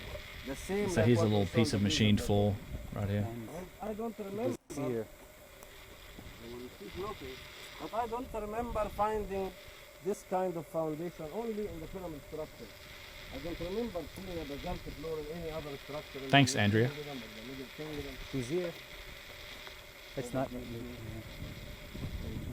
So again, it's like we go to these sites today, and you typically sort of see one or two different types of stone. You've got to remember that a lot of that stuff's been quarried, and most of these sites, particularly the Old Kingdom, the ancient ones, had limestone, basalt, granite, quartzite, quartz. They definitely used a lot of the different types of stone for different things, and I think for different purposes. Much of it's kind of gone now, but they're not as monochrome as they look, and this is a good example of where they'd lined up only a few of the types of stone that are left. But you remember, yeah, it's the use of saying we had all the different types of stone. It's same for all the ancient and Old Kingdom sites that may have had some functional purpose. It's all here as well. Yeah, Tanis. I think Tanis is underappreciated as a site. I think there's a lot more to it. And there's just not much left. It's not as spectacular as Giza or Saqqara. What was the theory about how did they come out with the idea of the shape of a pyramid? Because they see the surfaces here on this basalt. And I don't remember finding this kind of foundation only in the pyramid structure. I don't remember seeing a basalt floor in any other structure. So they say when the clouds are moving Okay. and the sunbeams are. That is about it. Yeah, we go back over to the Tomb of Snennis, and after that, it's just pretty sure we're driving. Yeah. So then this is like we're hanging out the escort, the armed escort. This was one of those places you had to have like the carloads full of police guys with AKs. All right. Let me. Hello, that's me. You can hit mute on that. Hit go on this. All right, chat. That was fun. That was quite a long stream. How long have I been going for? Like 2.5 hours, something like that. Seems like it's been a while. There's Luke. Quasar El Saghab. I haven't, Andrew. No. I will add that to my list of things to go look at, but no, I haven't. So what I'm going to do, if anyone that's interested, I'm going to pull this up over here. Let's see, where were we? Go back to the website. So if we just go to YouTube, I've created a second channel for more live streams, for more just general, I guess, less structured content like this. I try to build this as kind of a show, put together a few things specifically to talk about and keep people interested and engaged. However, if you're interested in some things that are maybe less history related, although I will do some history things on them, it just won't be as formal as this. I am gonna go over there and stream at this other channel shortly. Take a little break, and then I'm gonna get into like the next video that I'm gonna make. We might do a read through of the script. We'll see. We'll just play around. But it is UnchartedX Live. So that's all you have to search for. It's like UnchartedX Live on YouTube. Currently have 29 subscribers. So you guys have been busy since I've been doing this. That's cool. But it's me. It's a new channel I just started. I'm going to do live streaming on it and just more casual stuff when I feel like streaming. I'll probably play some games and just hang out. Again, it's the idea of it being a little less casual and less formal than this big channel. So it's called UnchartedX Live. The link for it is in the description. Just in this video, if you scroll down and look at it, I think I've got a link for it, but otherwise you can just search for it. I've got a few videos up there now, just playing like Call of Duty. I do like to I do like to edit some of those videos together and make little highlight reels. It's kind of a nice break from sort of all the heavy duty work that is involved in putting together the videos that I do here. Some of them it's just a bit of fun. There's a few good ones in here that I can recommend. The Juggernaut video, the Riot Shield video. They might be worth watching. It's not history related. If you're not familiar with computer games, then you probably won't get a lot out of it. But I do like playing a couple computer games. And I got to say, Nick in the chat here, I actually connected with him through the Discord, the UnchartedX Discord, and if it wasn't for him and his buddies, I think the quarantine period in the last 6 months would have been a lot more difficult because just playing some games here and there and doing a few things has been just a great escape away from the drudgery of being locked up at home and all of the stuff that's going on in the world. So cheers, mate, for that. So what I'm going to do, we're going to wrap this up, and I'm going to take maybe a 10 or 15 minute break, and if you are looking at that channel, I'm probably going to go live again on this channel, and I'm probably going to do a bit of a read and take a look at the next video that I'm working on, maybe poke a bit of fun at one of the History Channel documentaries that I've been looking at, maybe even play some games later on, we'll see. But yeah, if you're interested in that type of thing, please do subscribe over at that at my new channel, and I will be, it's kind of the backup channel, I guess, and I will be doing more stuff over there as well as we go forward. So what card am I running? He says, I recently did upgrade everything. I'm now on the AMD. I think it's the 5700 XT is the card that I'm doing. I'm quite impressed with it. And I got the big multi-core CPU, mostly for doing video rendering. The AMD CPU seemed like a better deal for the rendering side of things. So it's working out pretty well. Once I my old computer turned into the streaming computer, and once I got all the details sorted out, it kind of worked out pretty well. So. Oh, no. Yeah, there we go. So check it out. New channel. I'd love to see you guys over there. And I'll be on that a little later in maybe 10, 15, 20 minutes, something like that. But, hit that bell and you'll know when I go live on that. I was trying to figure out my approach for doing live streaming, the less casual kind of just hanging out live streaming. That's where it's going to happen. So thanks everyone for attending today and hanging out in the chat. It's been great. I should have been doing these more frequently, and I definitely will going forward now that the system's all up and working. And yeah, I very much appreciate everybody's time and attention. I hope it was interesting. And I've got the next video is coming. I imagine it's going to come up. It will go out next week. Whether it's early or late next week is going to depend on how the editing process goes. But I'm hoping that it will happen early next week. And I would like to. I'm trying to publish more often than what I'm doing and make sort of shorter videos and do a bit of that here and there. But yeah, thanks everyone. This has been fun. And I will see everyone in the next one. Take it easy. Let's find out if my end stream button works. I'll see you guys in the next one. Bye-bye.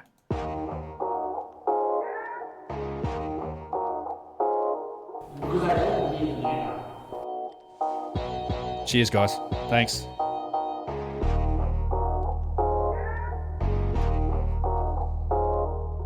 And you've been to Giza, though? No, I've never been to Giza. Oh, dear. I will post a link to the Discord right now. Just 1 second. In the chat. Here, it's coming.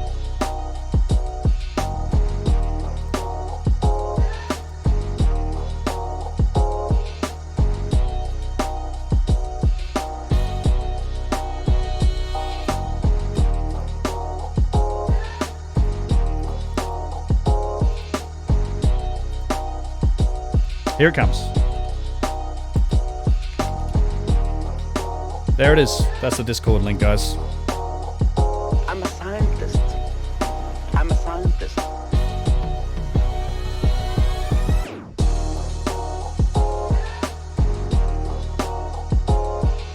Thanks for hanging out, guys. It's been fun. What money? Somebody's gonna send me money, oh boy! More casual, not less casual. You're right. It will be more casual, less formal.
Uncharted X on YouTube.